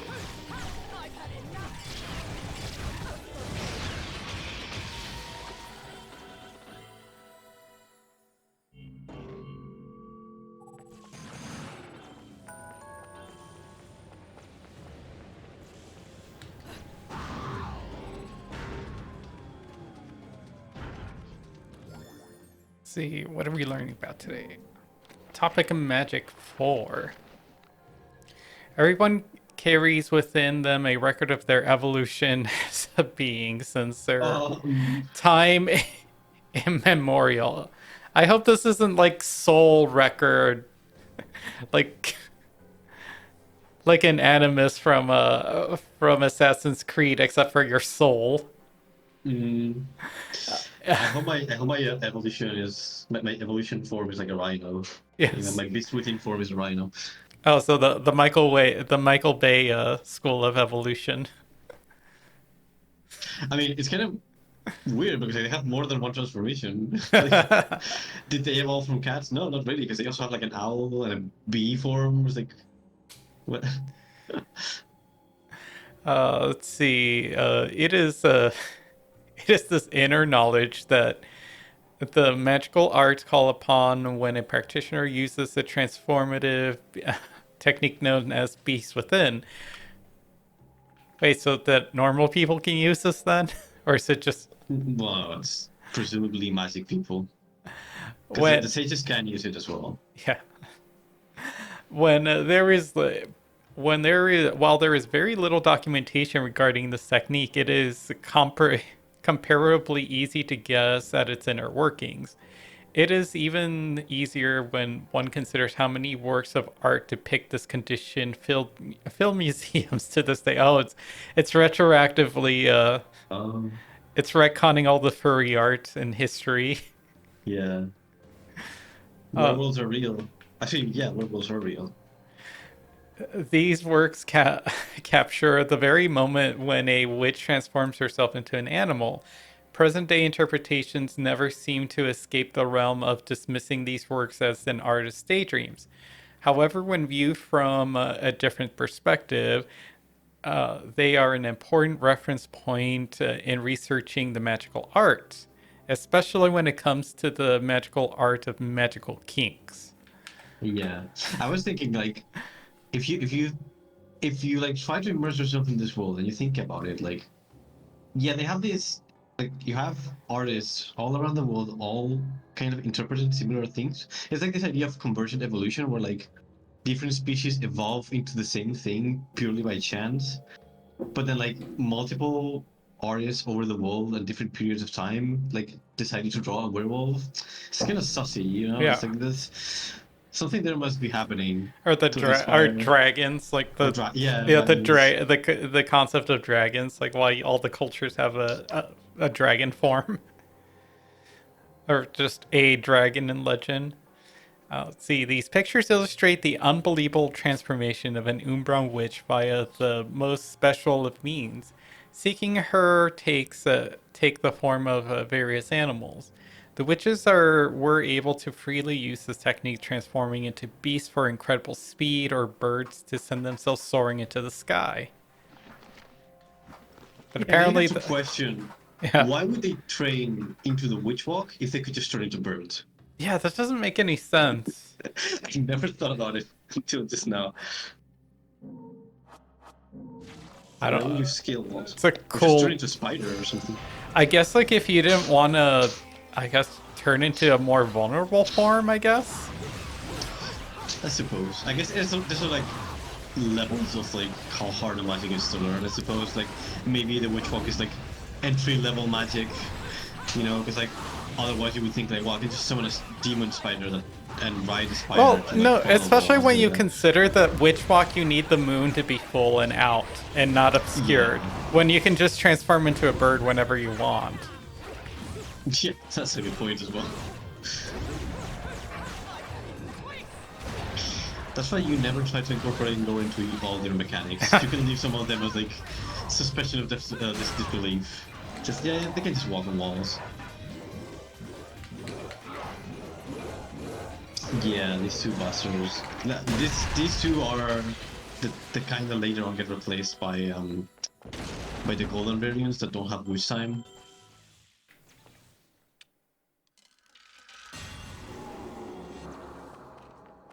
He's playing on easy mode, yeah. Yeah, I'm playing on I easy. felt like for a stream, like if he hasn't played it before, like this game on normal mode is kind of obscene the first try, because you don't have upgrades, you don't have weapons, you don't have techniques. It's kind of a struggle. But then I didn't realize how much of a disparity easy mode is. Like enemies can't die really fast in easy mode. Yeah, like It keeps things flowing fairly fast. So, and the game isn't super long, but it's not short either. So if you want to finish it like 3 or 4 streams total, then you might be able to do that. hey, Yeah, and this game's definitely meant, like, I can tell it's meant to be like replayed and mastered. Oh yeah. Yeah, but for like if you want to do like a show to keep things running, I think it's probably better to play it once. Like to get a grasp. Also, I appreciate that you're like delving into the lore books. That makes me happy as a fan. It's like most people just ignore those, and like I get the not having the desire to like dig into like 20 pages of lore when you're in the middle of an action game. But hey, it's a nice breather from time to Yeah, time. especially like a game as fantastical Oh, as this. What are you this scene is boys very important. doing in here? Are you hiding something from me? They're circle jerk. Oh no, don't say that because there's a child in the middle. Oh. It's unfortunate.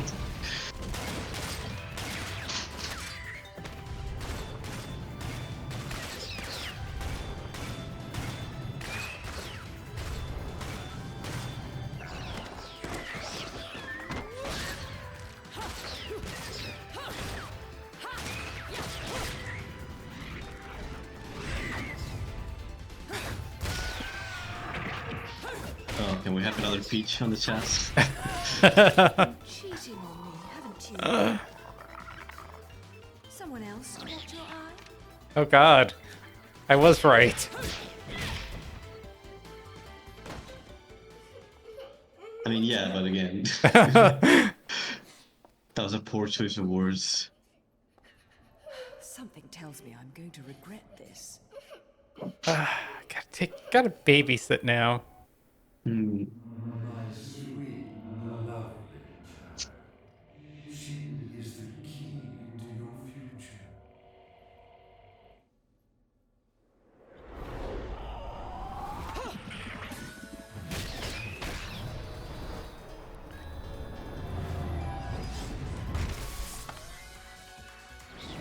Okay, so she did something really weird there. That's really hard to see.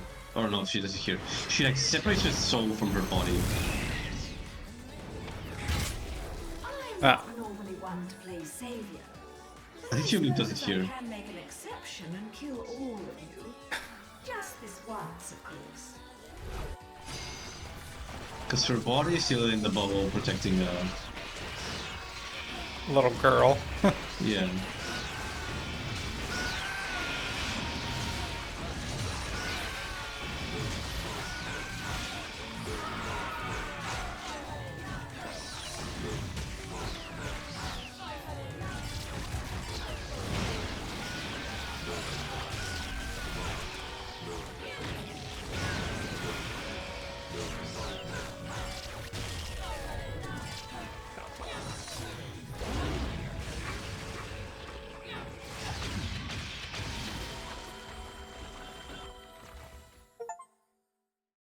A mother's love.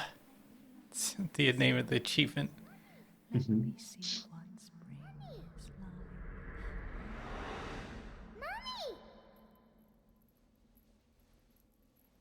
Was I just singing?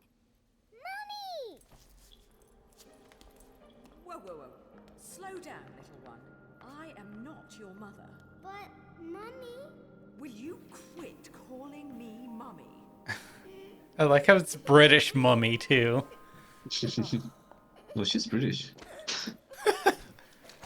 That's a very There's sturdy two dress. things I hate in this world. It's cockroaches and crying babies. Well, a crying baby cockroach would be truly terrible. So don't you dare cry. Yes, Mummy. Fine. You've got to be a strong little one to survive in a place like this. What's your name, anyway? Teresa. Cereza? You're not from Figrid, are you, little one? Where are you from? I'm from my house. I was gonna say, like, I don't think she's old enough to understand the concept of where she's from. What on earth are you doing here? My daddy told me to come here. And whereabouts is this daddy of yours? He was at work, but now I don't know where he's gone. I want to go home. I can't just drag you along wherever I go, little one. So you'd better not be getting attached to me. Yes, Mummy? Come now, little one. I'll help you out of here, but that's all. And you have to promise there'll be no crying. A single tear and you'll be crying alone. Got it? Okay, Mummy.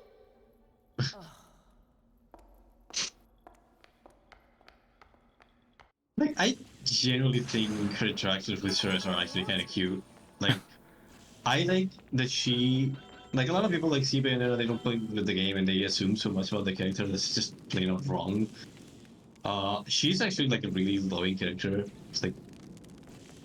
She does actually care a lot about Cereza. Yeah, right about the mommy energy.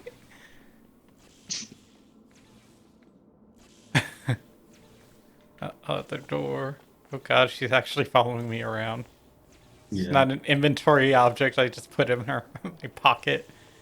This is actually... It's the only level that's like this, but it's a pseudo... Escort mission. Escort mission. Yeah, exactly. I was gonna walk with this child. I just like how this child has like no, I guess, like self-preservation. It's like, yeah, I'll trust this random woman who's I probably have never seen anyone dressed like this before. Oh, she recognized her. It's her mom. It's like, Mommy likes to dress up like this at home too. Yeah. She never goes Maybe she out in does. it though, for some reason. I don't know, maybe she's like John's long lost daughter or something.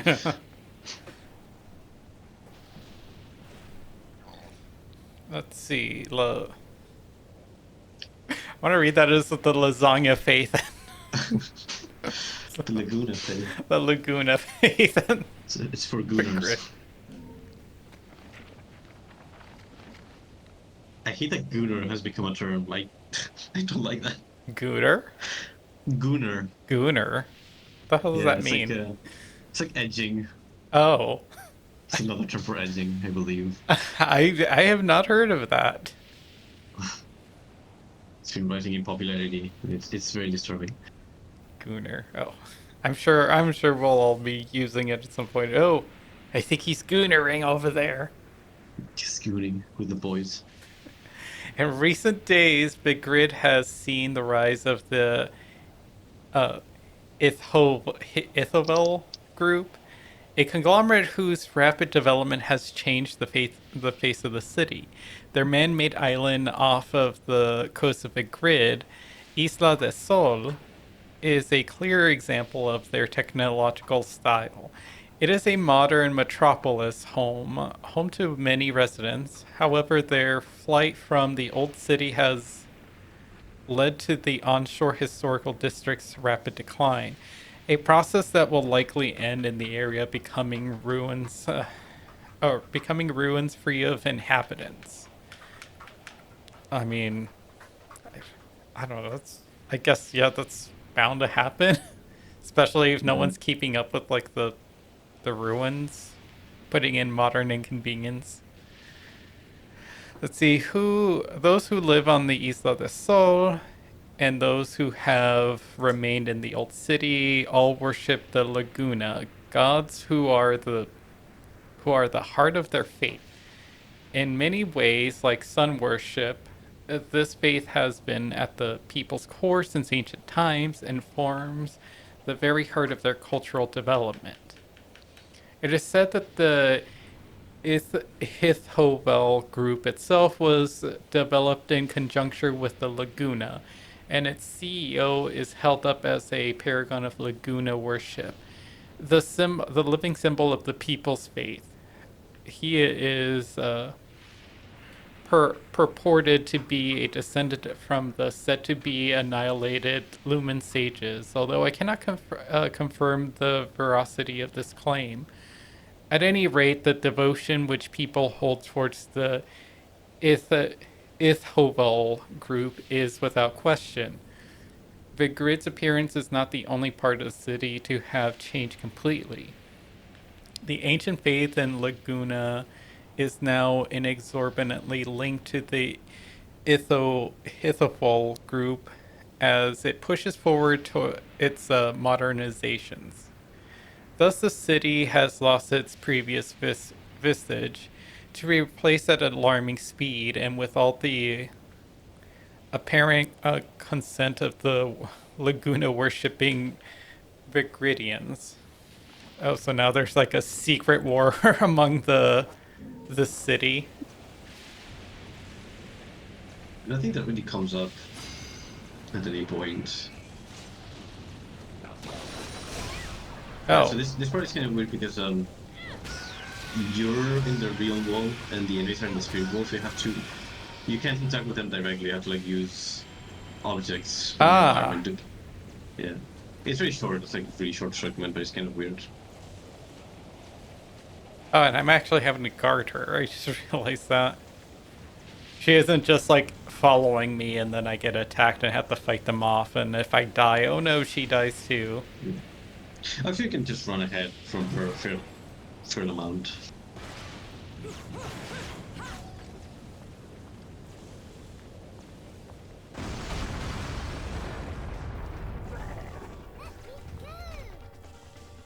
You can attack? There we go.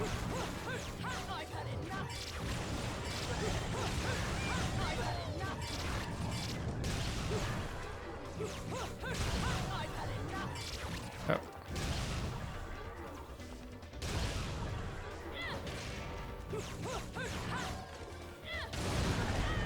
Ah.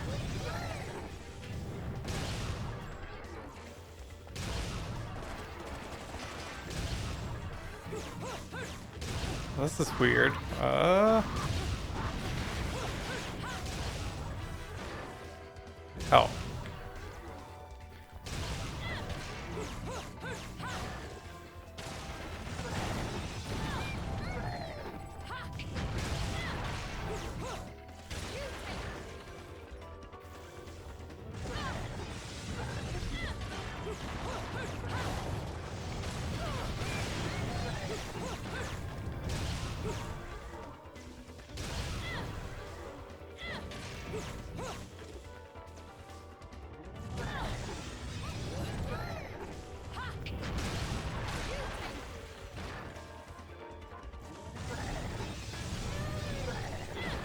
Yeah, the commands here are kind of like weird. Yeah. I love this game, but it has a couple of segments up top that are kind of stinkers. This is one of them. So I get what they're trying to go for, but they're not like that didn't control very well. No. But fortunately it's over already. But there's a segment later on, there's a stage that's entirely like a motorcycle stage, and I kind of hate it. But other than that, like most of the game is really good.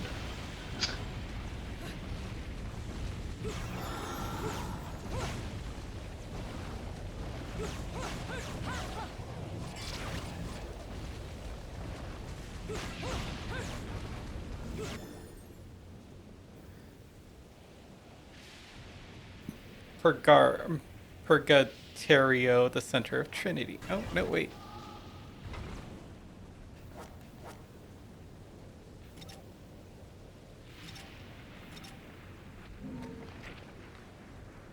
Where is that?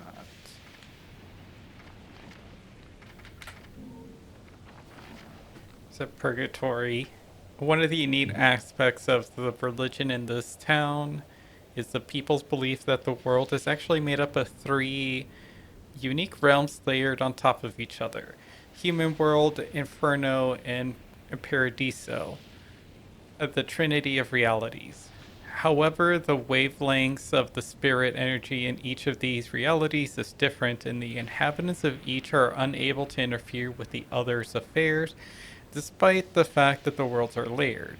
It is said that the Lumen Sages and the Umbra Witches had the unique ability to pass into a realm known as Purgatorio and travel amongst the Trinity. It is believed that the witches and the sages each made a contact with the Masters of Light and the Dark World, and these special abilities granted to them by their masters. Reality, or underlying all of this, though, is the presence of the Trinity realities, during which, or even during the witch hunt, it seems those suspected of being witches were lured into Purgatorio. And Purgatorio. It is like purgatory. An act of an act the people called being spirited away, and their presence in the no man's land was used as justification to further acts of persecution. Right, and ackle people. Wait, so they're like, oh no, someone got stolen and taken to purgatory. Can you go rescue them? Haha, witch! Yeah, because like no one else could enter that like spirit realm. It's just the witches and sages. Ah, you saved my daughter. Now it's time to be burned at the stake. To further explain Purgatorio, one must understand that those within the realm are unable to see or touch those in the human world. Nor are humans in their own world able to intervene in the affairs of Purgatorio. Moreover, what we identify as material objects may have different appearances in the different realities. Yet when these items are destroyed in one world, they will be destroyed in all worlds. This may explain why many place religious interpretations upon phenomena of unexplained destruction that occurs during everyday lives. Yeah, did your like couch suddenly combust for no reason? Must be God. Right there. Or like, I don't know, hurricanes are actually just like a kaiju in another world.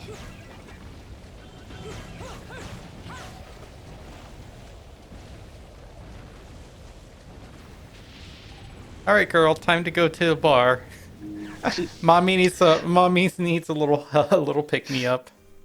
She's like, how old are you? I'm like 6. Okay, here, have this drink. Yeah, that's all enough. It kind of reminds me of the scene in Miyazaki Hotel where like P and Oscar get hammered. Where P's like, so how old are you? And Oscar's like 21. And he's like, all right, you can have this. Yeah. But I have a feeling that P would not have cared. Yeah, it's like, you're old enough. Yeah. Well, it's like, I assume that the drinking age in Brazil is 18 anyways. Yeah. I think it's 18 in almost everywhere in the world.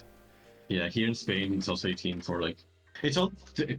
It's like adult age, driving age, and drinking age is all 18.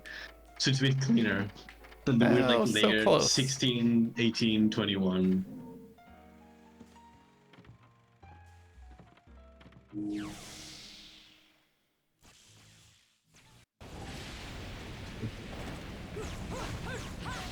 Yeah, it's like the US. That's just weird ones with like separating everything to 21.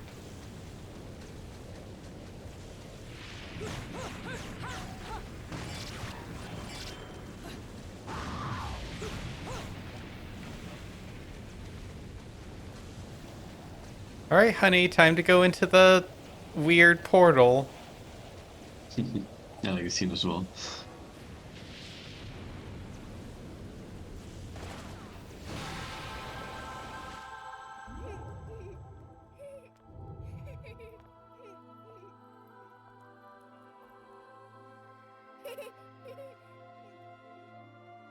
Hee, this is fine. This is fine. Hey! Look, Mommy, a friend. This is probably how you got lost to begin with.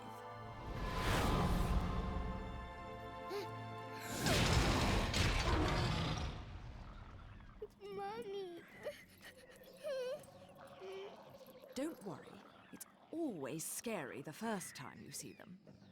So, where was I? Oh, yes. Your kind invitation. I do hope you've prepared dessert as well.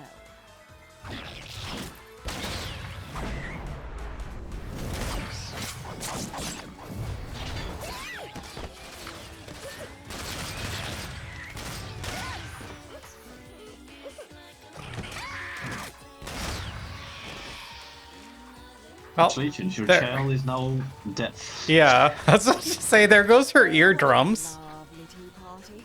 And dancing, too. Cereza, my dear, watch and learn. I'm sorry, that name just makes me think that her name is Cerveza.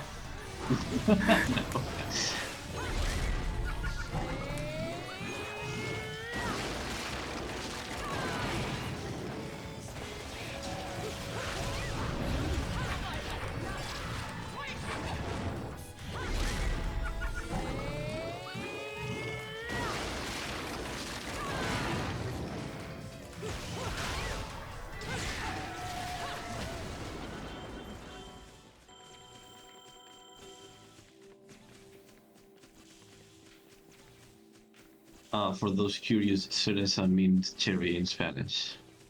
Charade. Cherry. Hmm. Like the fruit. Is it a fruit? Oh, a cherry, yes. Yeah. It's not fruit, it's like a berry, I guess. While cerveza means beer. So there are two very different words.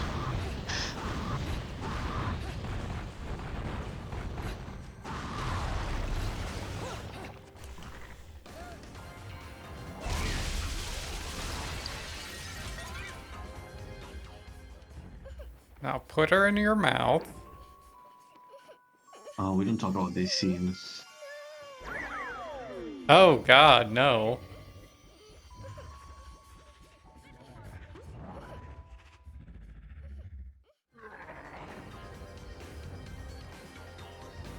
He did put her in his mouth.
I cannot imagine like the amount of work that must have gone through modeling these enemies, because like they're actually made of muscle and tissue, and then you have to layer stuff on top. Like Jesus Christ. And program and like when they start breaking off. Yeah. Well, that part is relatively easy, but just making the model was what. Oh, she's not in her little, I don't know, concentration pose. Oh.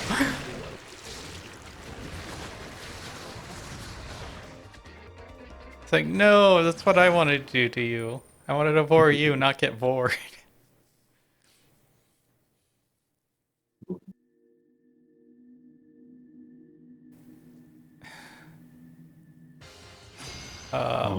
Okay. You have to chase her. Okay, well that explains it. I'm like, wait, she's not in her like concentration circle summoning the dragon. Mm-hmm. We're about to witness one of the greatest cutscenes in video game history. I hope you're ready.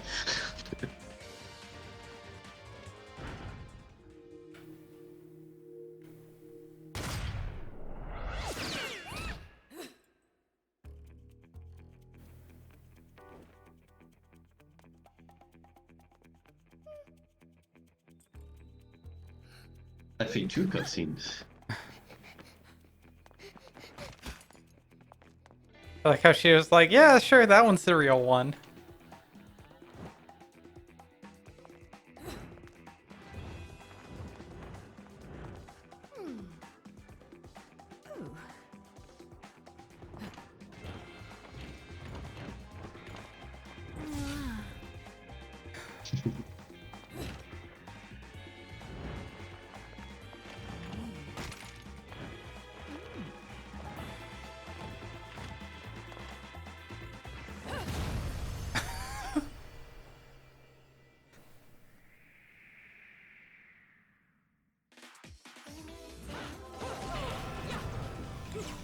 And then the clone gets so pissed that he attacks you in a cutscene.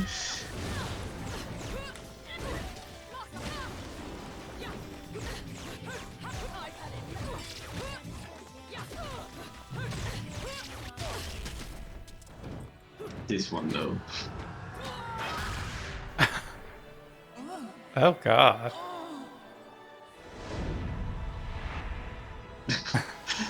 Enjoy. I'm sure this is safe for Twitch.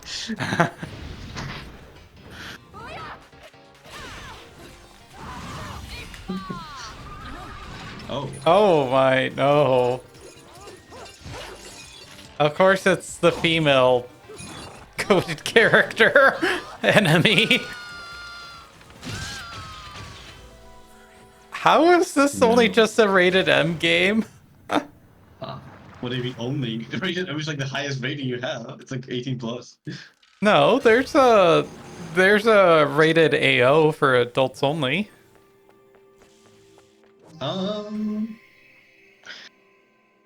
I guess it's because the rating is different here in Europe, because in Europe it's like 18 plus, and that's it. There's no. Oh, here it's a rated M for mature, and then it's like rated AO for adults only.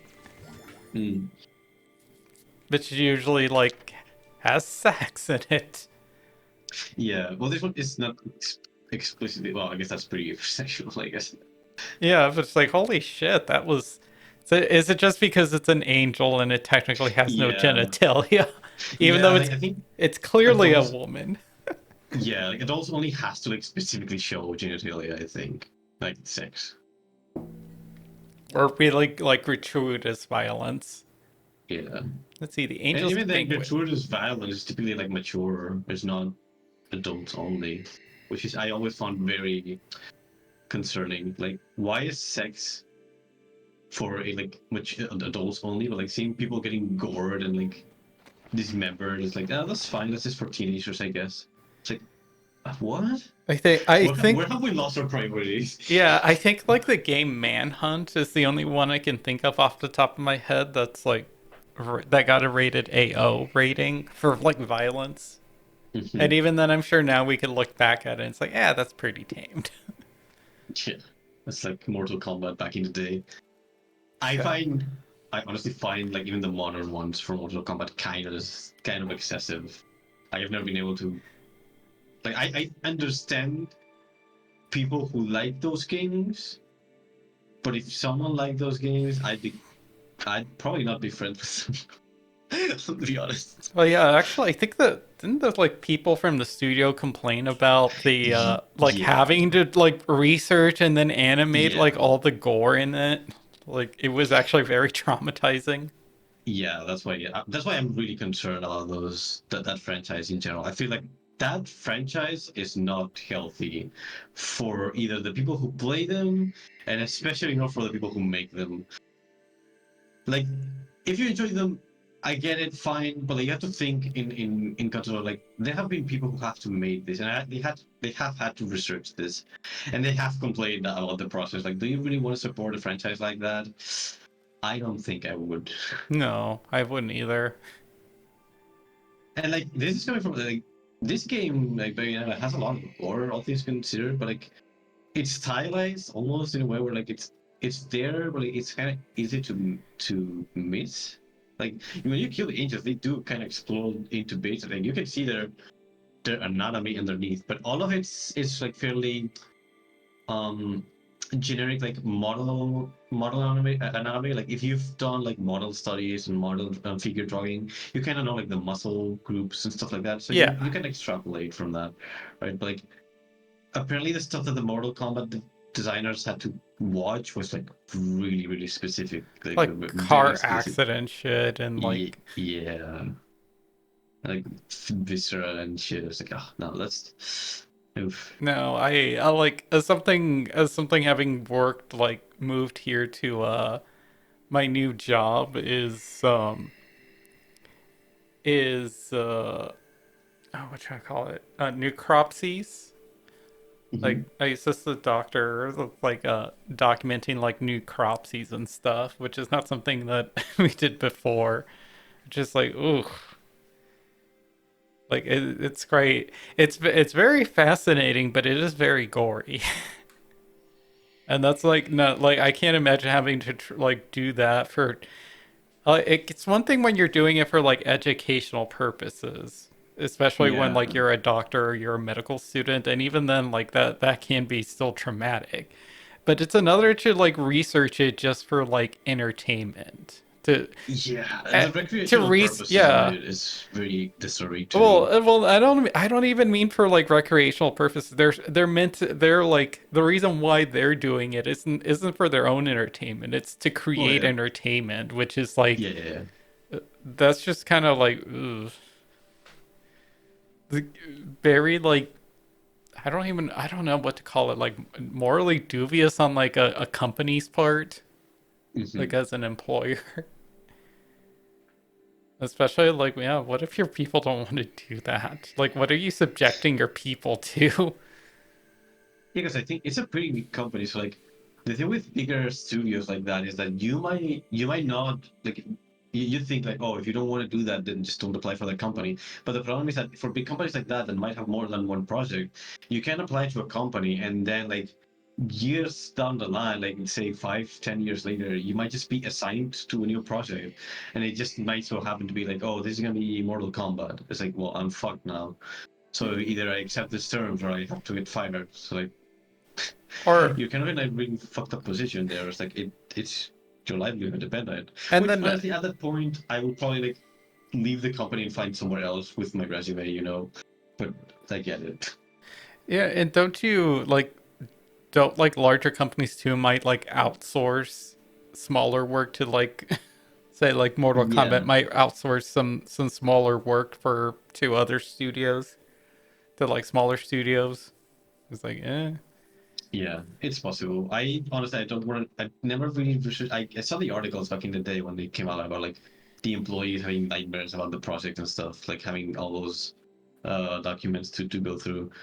Like it's not something I want to research because honestly, it kind of makes me upset already. Just thinking about it makes me upset. yeah. So it's like I'd rather not jump into that. So let's see the Angels Banquet Hall, Alpha Elfhem I Elfheim think it's Alfheim.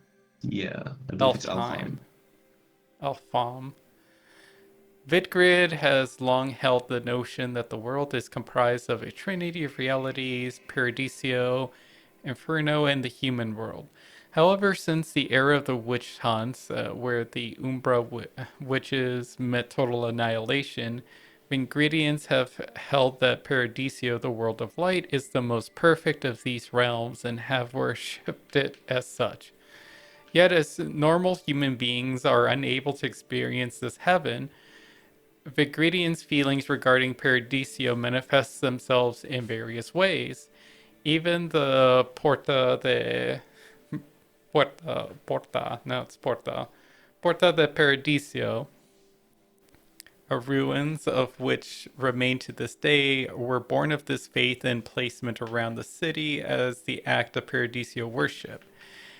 These structures, stone discs 3 meters in diameter, were said to represent portals into Paradiso itself.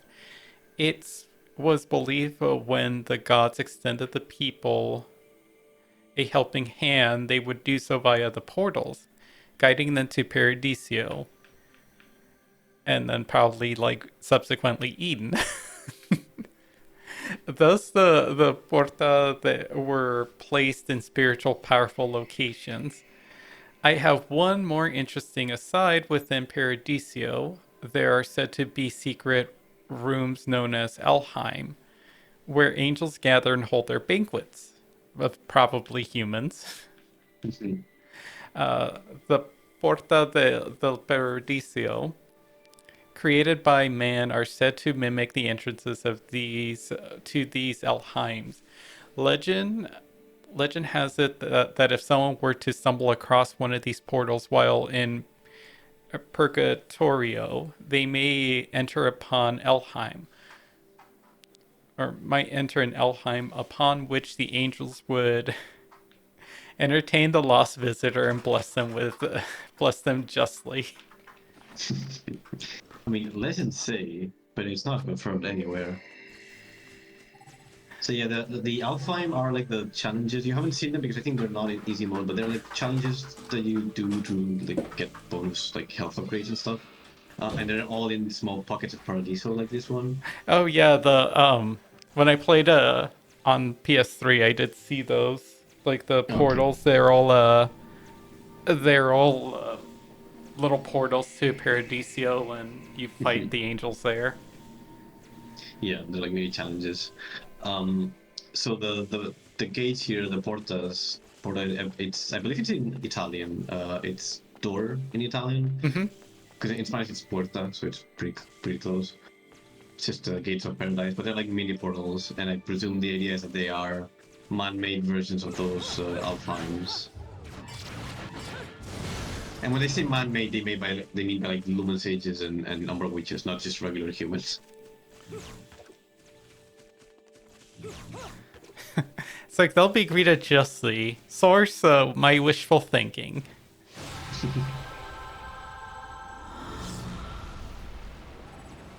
Oh, it's like, wait, the light changed. Was this the real world? Nope. Well, you are in the real world now, yeah.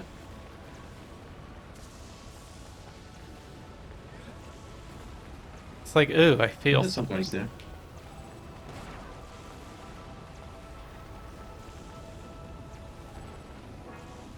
Horsey. Oh, the sun and the moon horse. Oh. Pair of statues depicting the sun and the moon. It seems to have been made in worship of the Lumen sages and the Umbra witches. Let's see. Interesting. It does remind me of Helios from Greek mythology, who's like the god of the sun who has a chariot. Yeah. With two horses that pull the sun.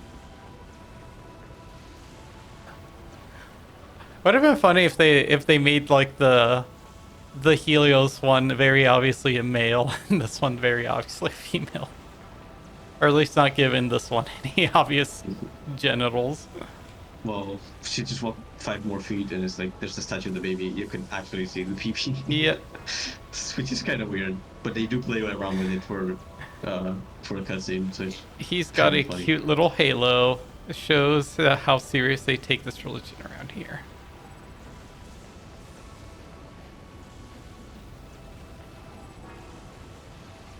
Warning about unauthorized entry. There are strict limitations on what you can and can't do around here. I'm not gonna tell you. Can't trash their sign. That was a weird fountain, though. Yeah. Like, why is it so sunken in? Well, it's like a font. It's like a decorative fountain. It's not meant to be like to drink from. You usually see stuff like that here in parks and stuff. In Europe, it's more common, I suppose. Yeah, but usually, like, sit at them, sort of. Yeah. Just not that uncommon. So this is like the corporate airport that connects the mainland to the island. Yeah, well, it is weird to have a park like this right next to a military airport. That part is weird. Prometheus Bridge? Prominence Bridge. As part of the Ithol, it's going to take me a while to learn how to say that name. Or read that. Ithavoll, yeah. They say it in a cutscene.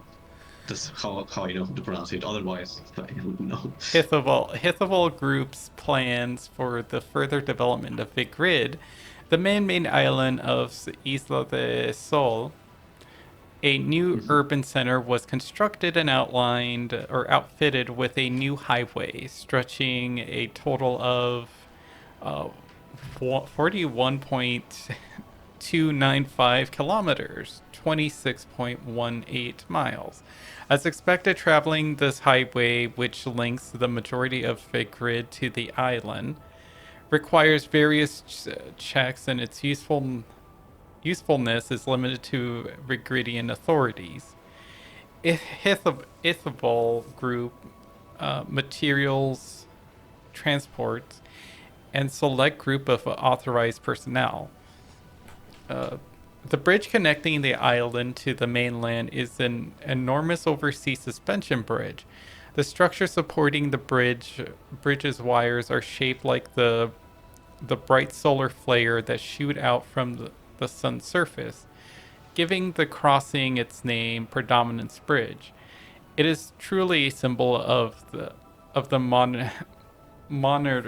modernity that has come to Vigrid. So then the island's further connected with the suspension bridge. Yep.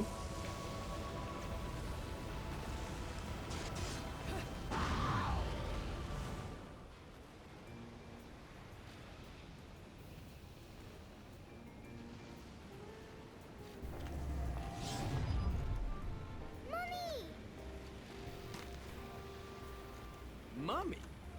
You're a mom? You? Come now, Cheshire. Look at me. Do I look like I have any interest in children? Now making them, well, that's another story. This is literally the only time that Bayonetta flirts with him in You're the entire getting the wrong series. idea. I mean, it might be the right idea, but not right now, right? Yeah, Dude, you still think she killed your dad? I'm glad I've been standing around waiting for you, because... What, he could be a dad? No. See, the only way to reach the upper crust and their gated island of champagne wishes and caviar dreams is over Prominence Bridge. What are they protecting too? Why so high security? Island. Oh, I guess we'll see. Isn't it?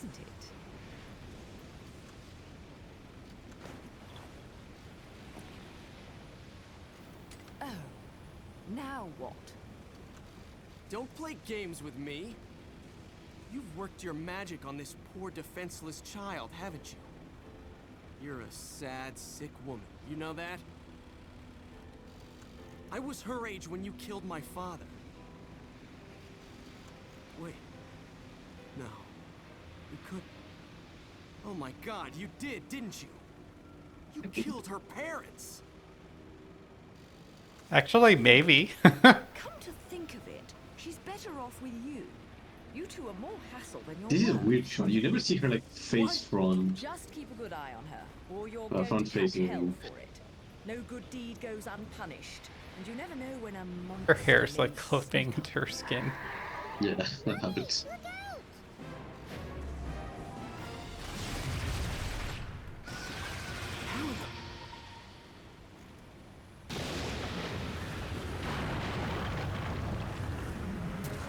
It's just like, she's your problem now.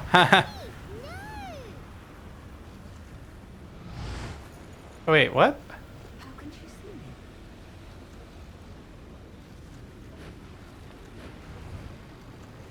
I don't remember that line.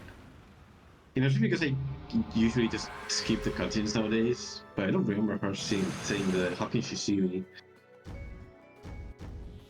Also, I was gonna say, I believe Luca's voice actor is Yuri Lowenthal, who's also one of those voice actors who's just fucking everywhere. Like, I believe he voices the main character in Persona 5. I believe. I'm not sure about that now. To look into that. But he's also like everywhere.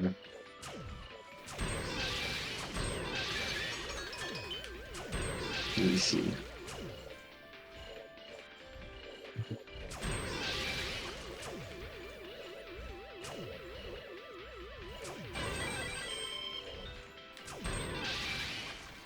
Round over.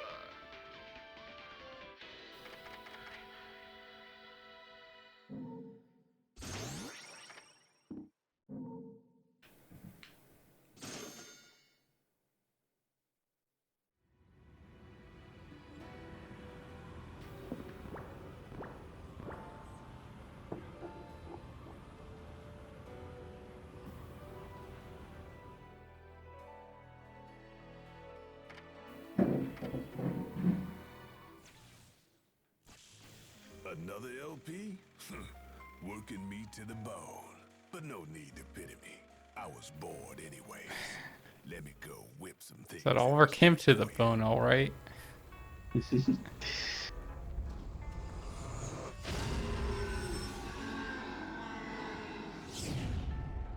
just reading a book when you walk in. I feel like Roland would like get along with Robert. They're both kind of demon-esque. Yes. They like books. Made me break a sweat. I gotta give it to my tropical friends. They sure are fun to play around with. Ice skates. So much fun. I brought back a special playmate. Just for This is a cool weapon, but it changes your movement in a way that makes it weird to use, which is unfortunate. That's a crow. And it should unlock the spear, yeah.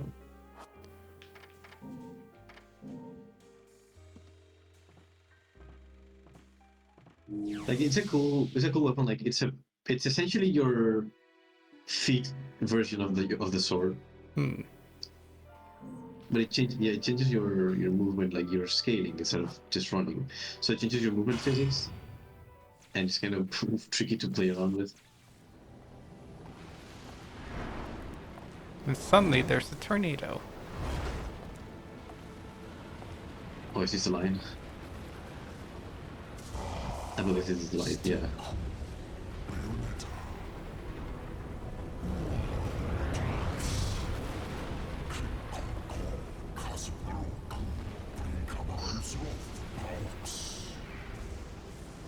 Ah, it's the tentacle finger guy.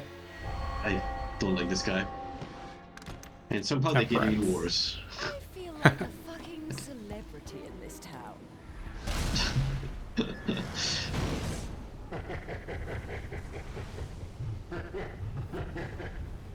See that? Everyone rushes at me like crazed fans. They still haven't figured out that I don't give autographs. That like Griffin ass right there. Luke just letting his ass hang out.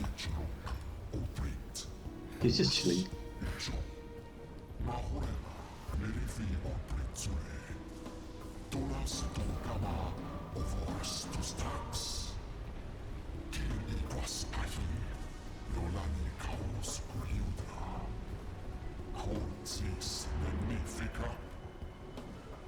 I'm not much for the talkative types. How about we have a little fun instead? You did plan on having fun with me, right? There'll be plenty of time for pillow talk afterwards. She's gonna ball that Griffin.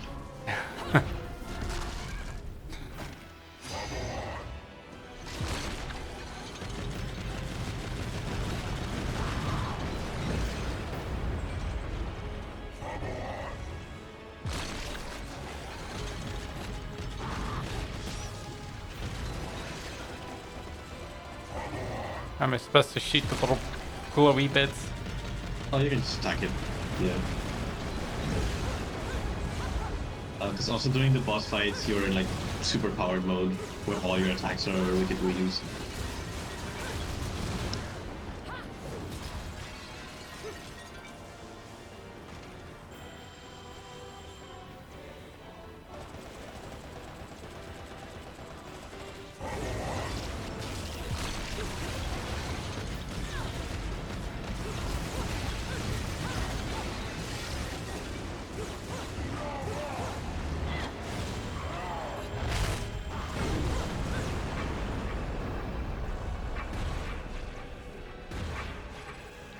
Maybe start the stream on Discord because it's...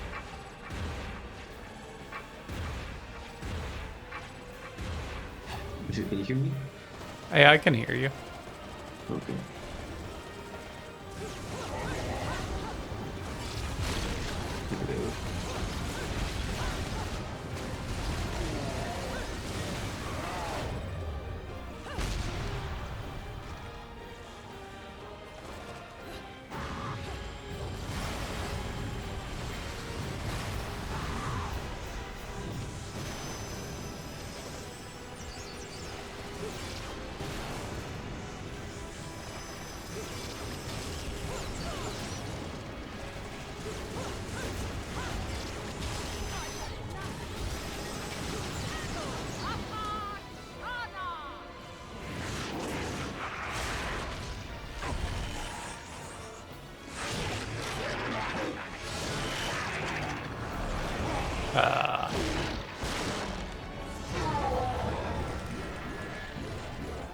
Just hands.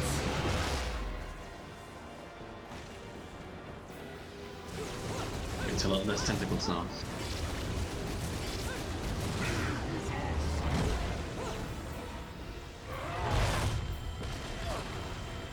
Ow. That hurts. That hurt to watch.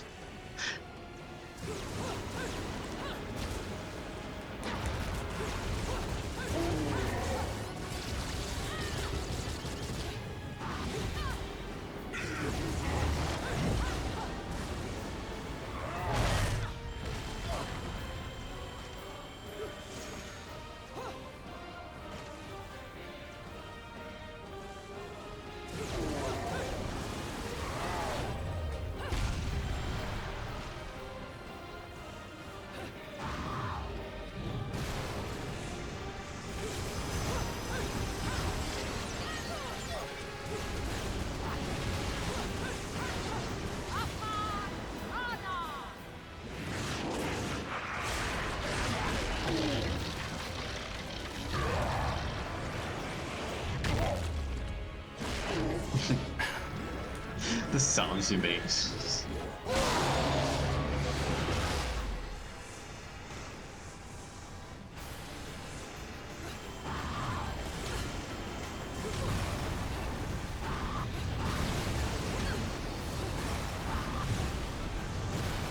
Oh. Beside his crown. I've never fallen in there. That's weird.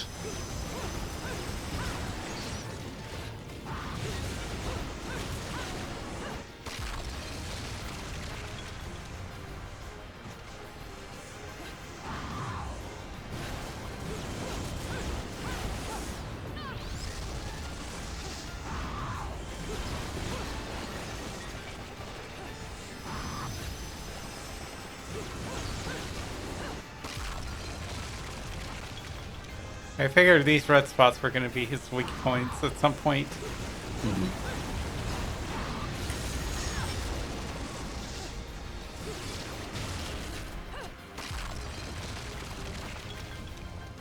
I guess we're having to tear apart his bitching kilt. I hate this thing. Yeah, it's very unnerving.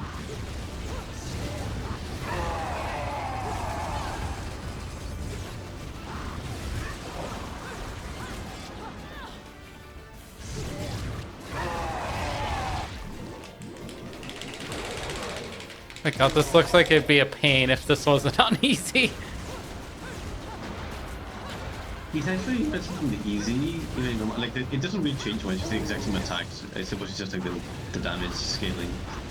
But it's just one of those things like the animations are not very clear. So until you learn how the boss works, you're just gonna get hit by everything. It's kind of unfortunate. It's inevitable in this game. You're gonna get hit by a lot of stuff, but once you learn how it works, this one's not too hard.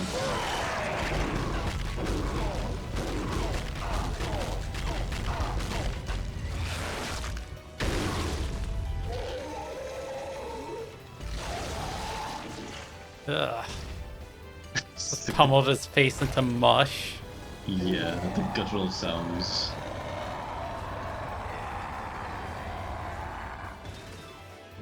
Yeah, this boss felt a lot easier though than compared to the dragon. The face two-headed dragon thing. All done? Well, let me give you back your toy then.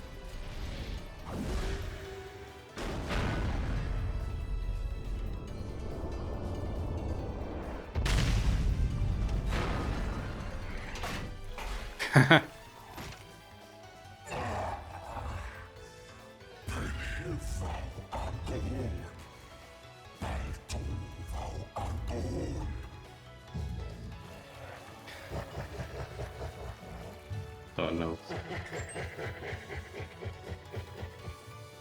The face statue.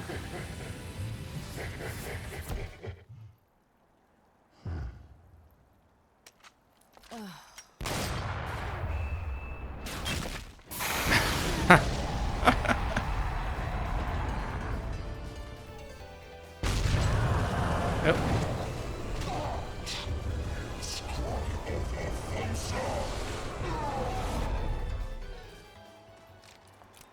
Isn't this what these angels want, though? They're like being offered as sacrifices. Mm-hmm. Sort of. So they want to resurrect their god, basically. Bugger. And I didn't make any time for pillow talk.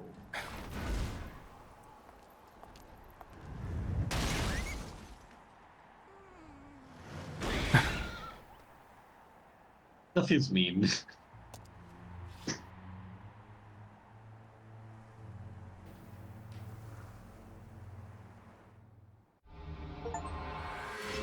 Poses cuntily.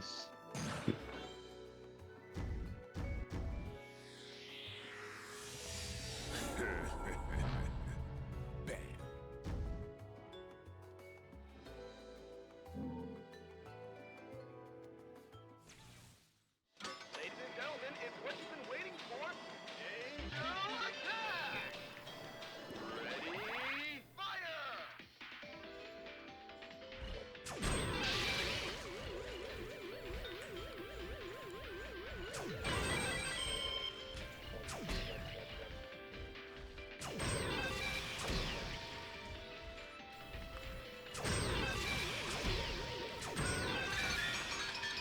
Round over.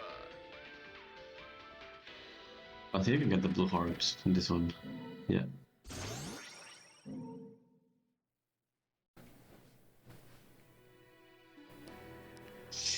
Yeah, oh, this is the bike stage, I believe. So You may wanna... I take it this would be like the start of Act 2. Yeah, this is Act 3 now. Act 3. So Oh, you Route may wanna stop 666. Let's see. Because this is not a strong start. No matter how much you ask, I'm not putting a chainsaw on your arm. So what do you want?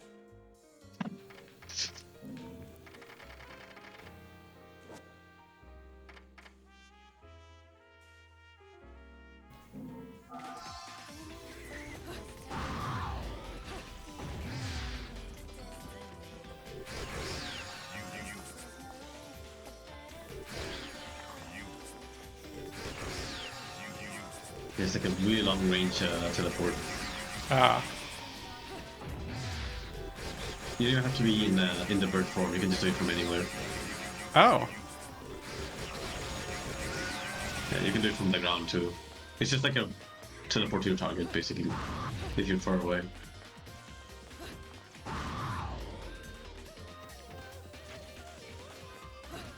I don't know if he goes this far, but... Oh, he's gone. Interesting, I never tried doing that. Like, how far can I run away from? Oh, the visible wall right here. Oh, there you go. I was gonna say, I don't know if you have a point of reference on how that is. Actually, can I just do this? Run away.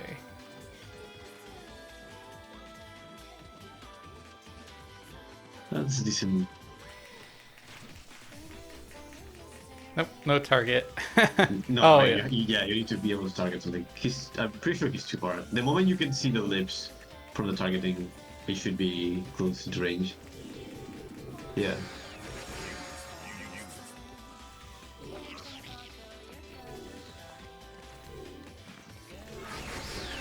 It does use up magic, so you want to use it only once.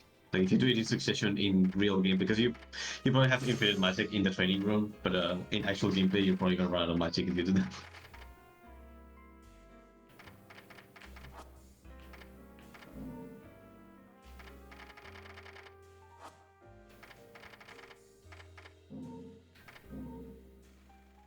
But yeah, the claws you can also equip on your feet, by the way. The ones you have on your arms right now. Hmm. But if you want to have them both, you have to buy the copy. Yeah. How you feeling? Shall we keep going? Should we call it a night? It's up to you. I feel like this is a good place to leave it, because Oh yeah, we were just about to say if we Yeah. were gonna call it here. How you doing, Simples? Yep. So this. Alternatively, you can get this stage out of the way if you're feeling fresh enough, because this stage can drag for a bit. So Oh, we could do this stage really quick then, and then see. yeah, it does have a couple of neat cutscenes at least, so it's fun in that aspect. But the stage itself is kind of a drag. That bridge in these heels? I don't suppose I can call a cab to get me to the island.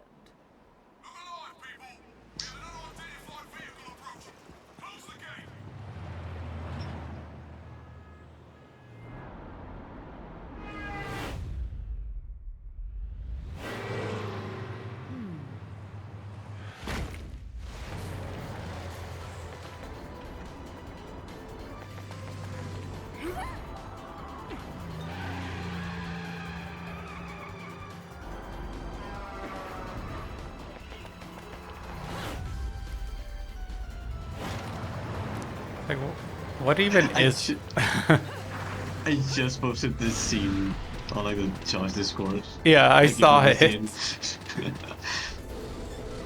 It's like me running out of the library after putting the Bible in the fiction section.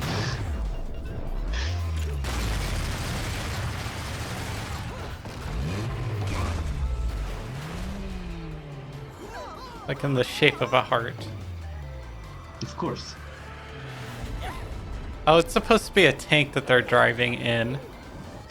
Yeah, he just told us military grade tank. I'm like, what are they even driving? Venny saved us. What? Hello there, Cheshire. Shit! Apparently the tank. Well, I guess that's the entrance. Like, tape has a moon window. With your journalism. I figured I'd beat you to the island, but the guards had another idea, didn't they? Not really my best plan, huh? You think you've got me figured out, don't you? We journalists have to have some detective skills, you know? You're after a gemstone, and that stone has to be in the Ithaval Group building.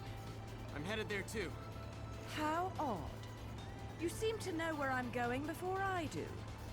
Yet you don't seem to know how to drive a car in a straight line. What am I? A chauffeur? Cheshire, do you have any idea what prolonged walking in this salty air will do to my hair? Well, I tend to use some product when I go to the beach. What is this conversation? I gotta say, depends on who you ask. I think like salt water is good for your hair, Little one, get down! but I would assume it'd also dry it out. Yeah. Put your foot down, Cheshire. I'll take care of our pest problem. Wonderful.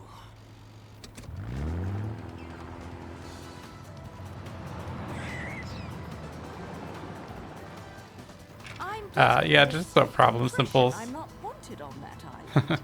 But I love it when people play hard to get. She's so cunty. It's amazing.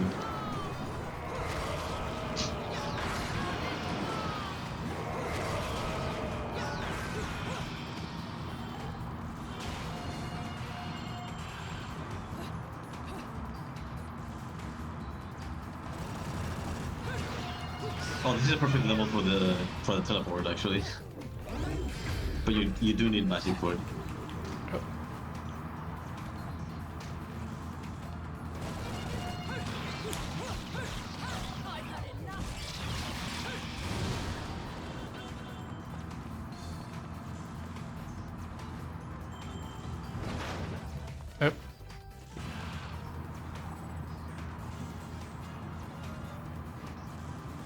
Do you remember that you have 2 weapon sets though? Like if you need to change sometimes, like the shots you fire with just holding X are really weak. But if you fire your weapons by like just holding your combos, because they can hold, they can fire a few times after an enemy attack. Those attacks are a lot better. Like those projectiles are a lot better, and they give you a lot of magic.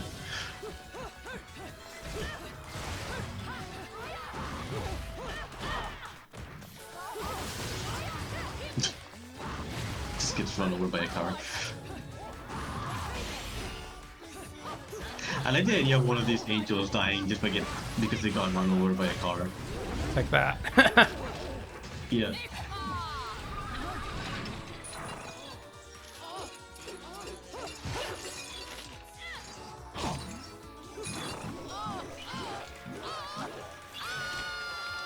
It's like MMX4 phase all over again. Oh. Oh, there's gonna be a QTE now. I think you have to jump. Or like up on A. Something like that. Ironic. It's a car angel. Yep. Time to go boom. Speed up, slow down, left, right, jump, and fire guns. Evade.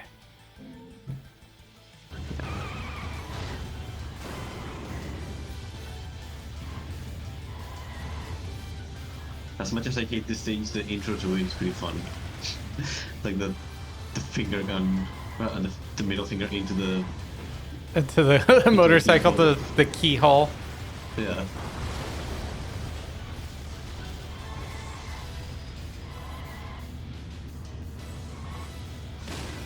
I like that this probably doesn't help Luca's view on her killing people. Especially given... You know what? I never thought about it this way. Yeah, there is a lot of humans here.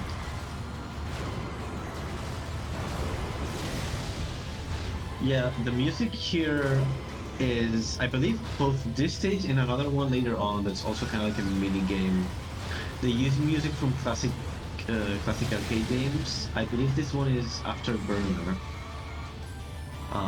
And the one later on is called Fantasy Zone. I'm not sure if they are both Sega games or Capcom games, I'm not sure. But they're like arcade games.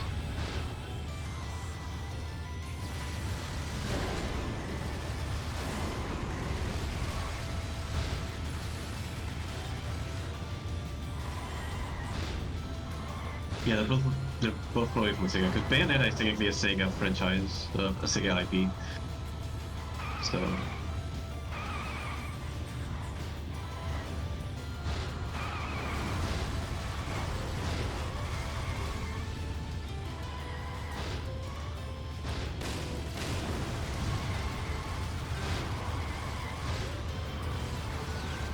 At least you're not having to protect a truck. This kind of gives me a Final Fantasy VII vibes. No, you're just gonna get to the end. You can destroy everything if you want here, honestly. You can be kind of reckless. I actually haven't played... Well, I think you were on this call when we were talking about it, but I haven't really played Final Fantasy VII. Not even the original, so I'm pretty blind to what it's about. I got the remake like last week on a Steam sale because they're doing a sale with Rebirth, so the first game is like $35. So I got it. I'm thinking of doing a playthrough as well. I don't know if actually like using my YouTube channel because I like streaming. Obviously, when we stream on Discord, it's fun, but I haven't really set up a streaming channel or anything.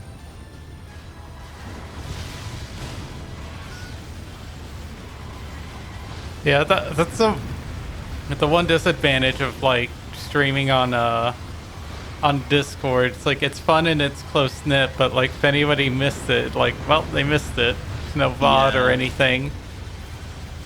And of course, and of course, if you got like friends scattered across different time zones and well, just like servers too. Yeah. Yeah, because right now I'm like hanging on 3 different Discords, more or less. It's kind of hard to pick. It really depends on what I'm playing. But no, it's real fun. I also had a lot of fun when we did the live reading of the Smoke Room AU. Yes. That is why I was kind of hoping. I didn't bring this up, but I know you said you don't want to play Echo, but I feel like Smoke Room is something more that might be more of your alley because it's not as What was the term you used for it? Misery porn. Misery porn. Yeah. Ah, I died. Yeah. You got into the other lane, unfortunately, which is isn't that. No, I don't have a Twitch channel. I have a YouTube channel where I sometimes, like, once every 4 years, post a video of like a game I'm working on, like fun games and stuff. I am working on a project that I do intend to unveil soon-ish. It's kind of in a conundrum situation right now because I'm considering switching engines, so it's a bit of a bad moment to announce it, but I do have a channel. It's just that it's pretty much empty. There's just like 3 videos on it.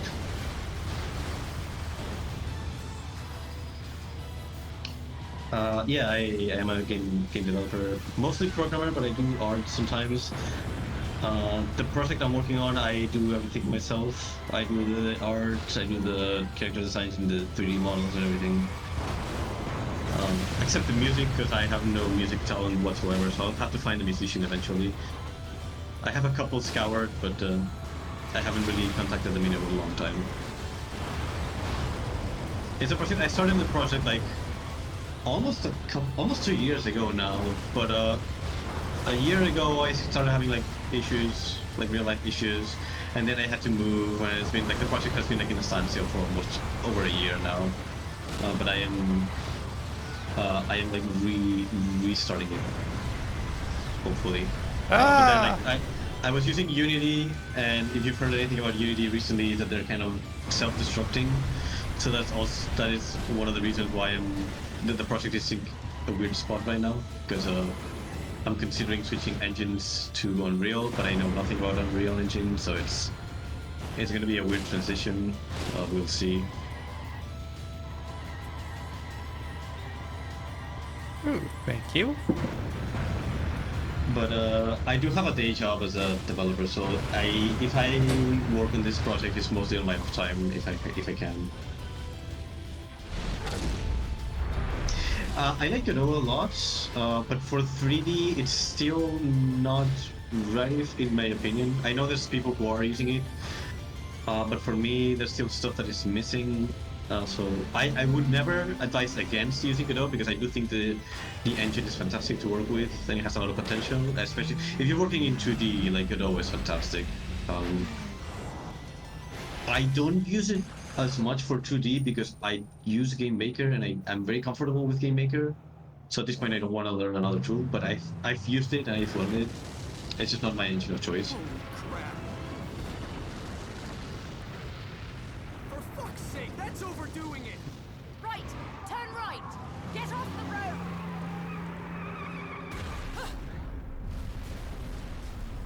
Yeah, this sequence kind of went on a little too long. Yeah. It's an okay, like, little driving mini game, but it was kind of a little long. But you really could have been more subtle about it. If you do wanna see something I've made, see that Chapo here played almost the entirety of a Zelda fun game that I made about a year ago. Did you? I think you posted it on YouTube, right? You have the Yep. Yeah, you have the VOD on YouTube as well. Yep. So you can hear a lot more about like the design process over there because I also joined him during that live stream. We talked about the process. Oh yeah, and you're also making doing patches live. Yeah, I was doing like hot fixes for the game while he was playing it. It was really fun. Yeah, so with the name of what specifically? The game, the Zelda fun game is called Fragments of Power, which is an unfortunate name because apparently there were more games with that name. I did not check before giving the name to the project, so that is an unfortunate name. But you can find it on itch.io. If you search for Fragments of Power, it should show up. I don't know if that's still a command. No, it's not.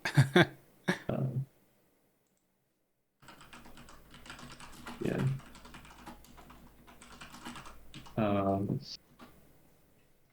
But I am also working on my daytime. I'm working on an actual like commercial game. But I'd rather not disclose that one because I don't want the normies finding my furry shit.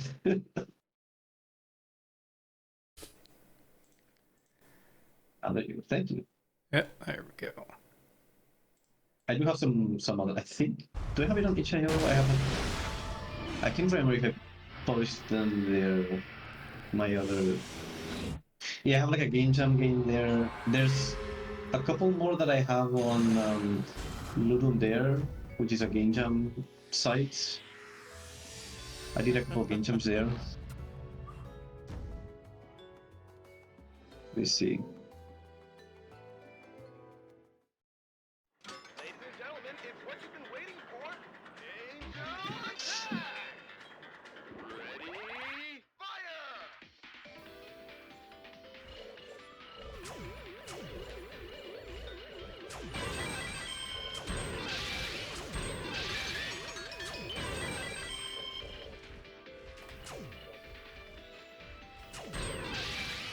Here, I don't think I posted this one anywhere. This is the Ludum Dare page. I have a couple more games there. One of them is not really a game system finished because I had some real life issues during that game jam, so I couldn't really finish it. The other two are mostly playable.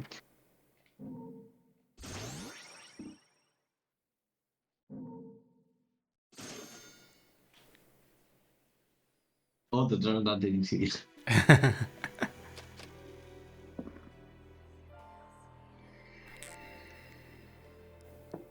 Baby. Oh, it's fine. You know, if you're curious, I'm always very happy to introduce people to the world of game development. I was also a teacher for a few years, so yeah, it's kind of like it is kind of a passion of mine. Hey, check this out. What are you buying? Bayonetta went tumbling down through like a portal unexpectedly, but she can hop into the store.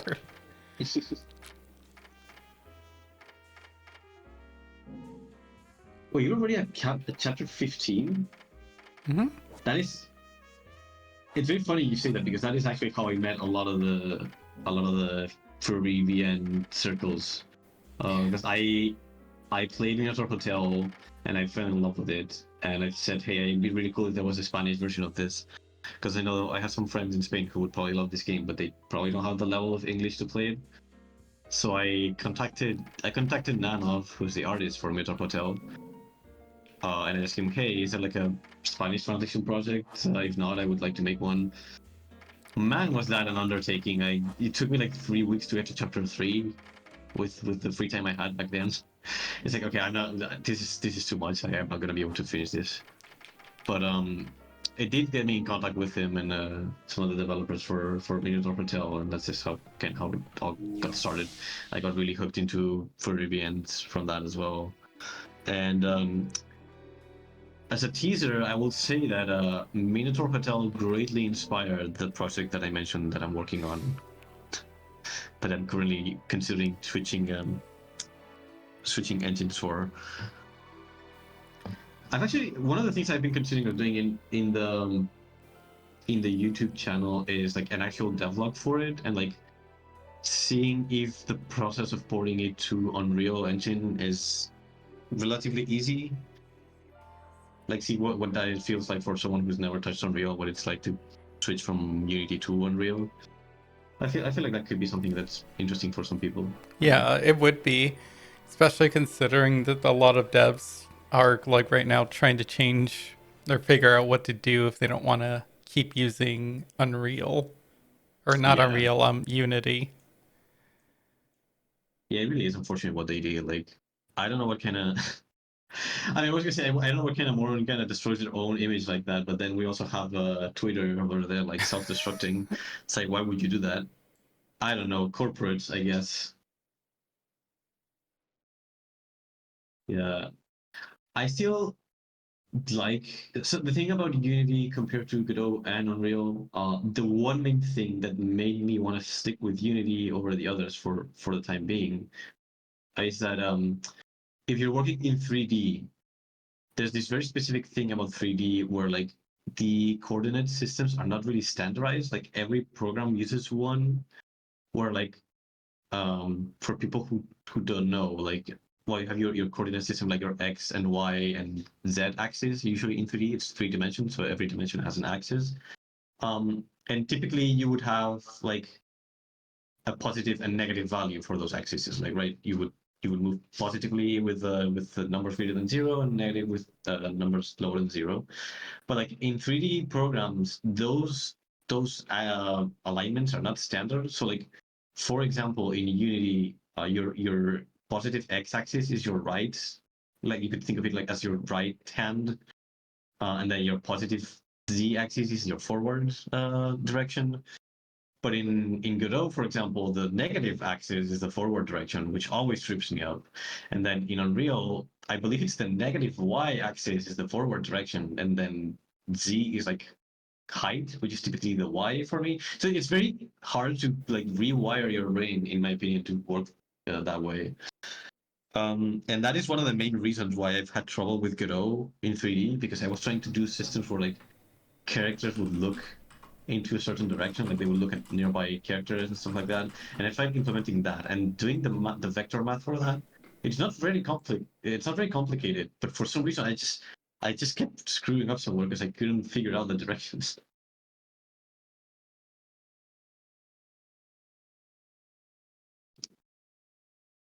But yeah, I don't want to bog the stream with dev talk.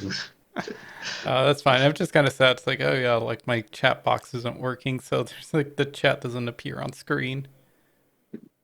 Oh, it hasn't appeared in the entire stream actually. Yeah, I know.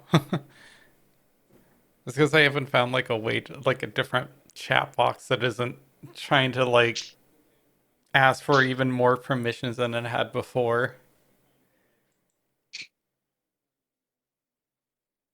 Yeah, programming closer to programming world. I think was world.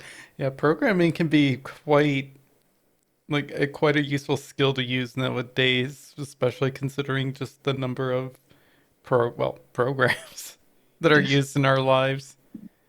I like programming a lot. It's I understand that a lot of people are very scared of it.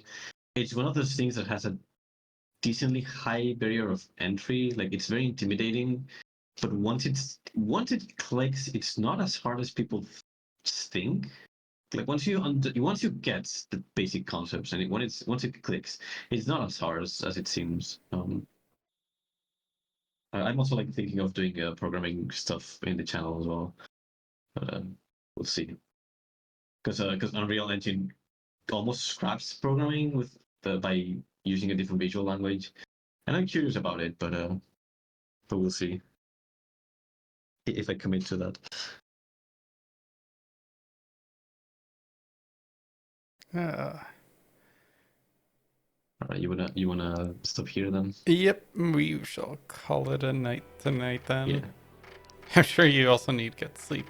Although I guess tomorrow's Sunday. No, it's not that late actually. It's still not even midnight, which for me is kind of early. I started using Python when you were a teenager. You had to stop. Python isn't Python the program that RenPy uses, or Yeah, it's based on it. Yeah, that's where the pi in RenPy comes from. Yeah, it's also fairly Godot's language is fairly similar to Python. I believe it's based on it. I do like. There are certain things about Python I like a lot, but I don't know. I really don't want to get into development stuff now. oh yeah, there's like a 6 different hour difference between our time zones. Venny's like ahead, like 6 hours ahead of me. Yeah, I'm a European pleb.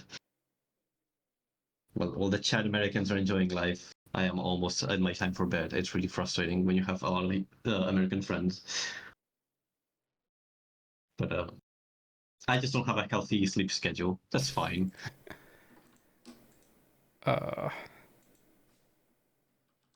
Sleep. What's sleep? Start using Python. Let's prepare for college. Yeah, that's usually the thing. Yeah. No, definitely focus on college if you can.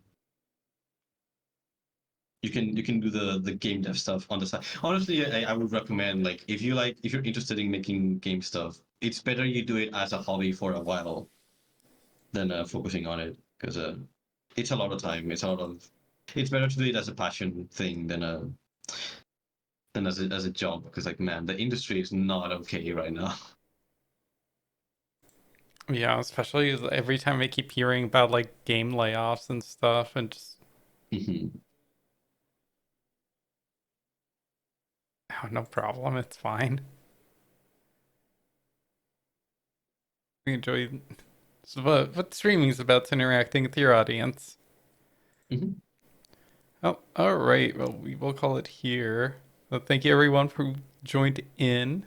Actually, is there someone on we can raid?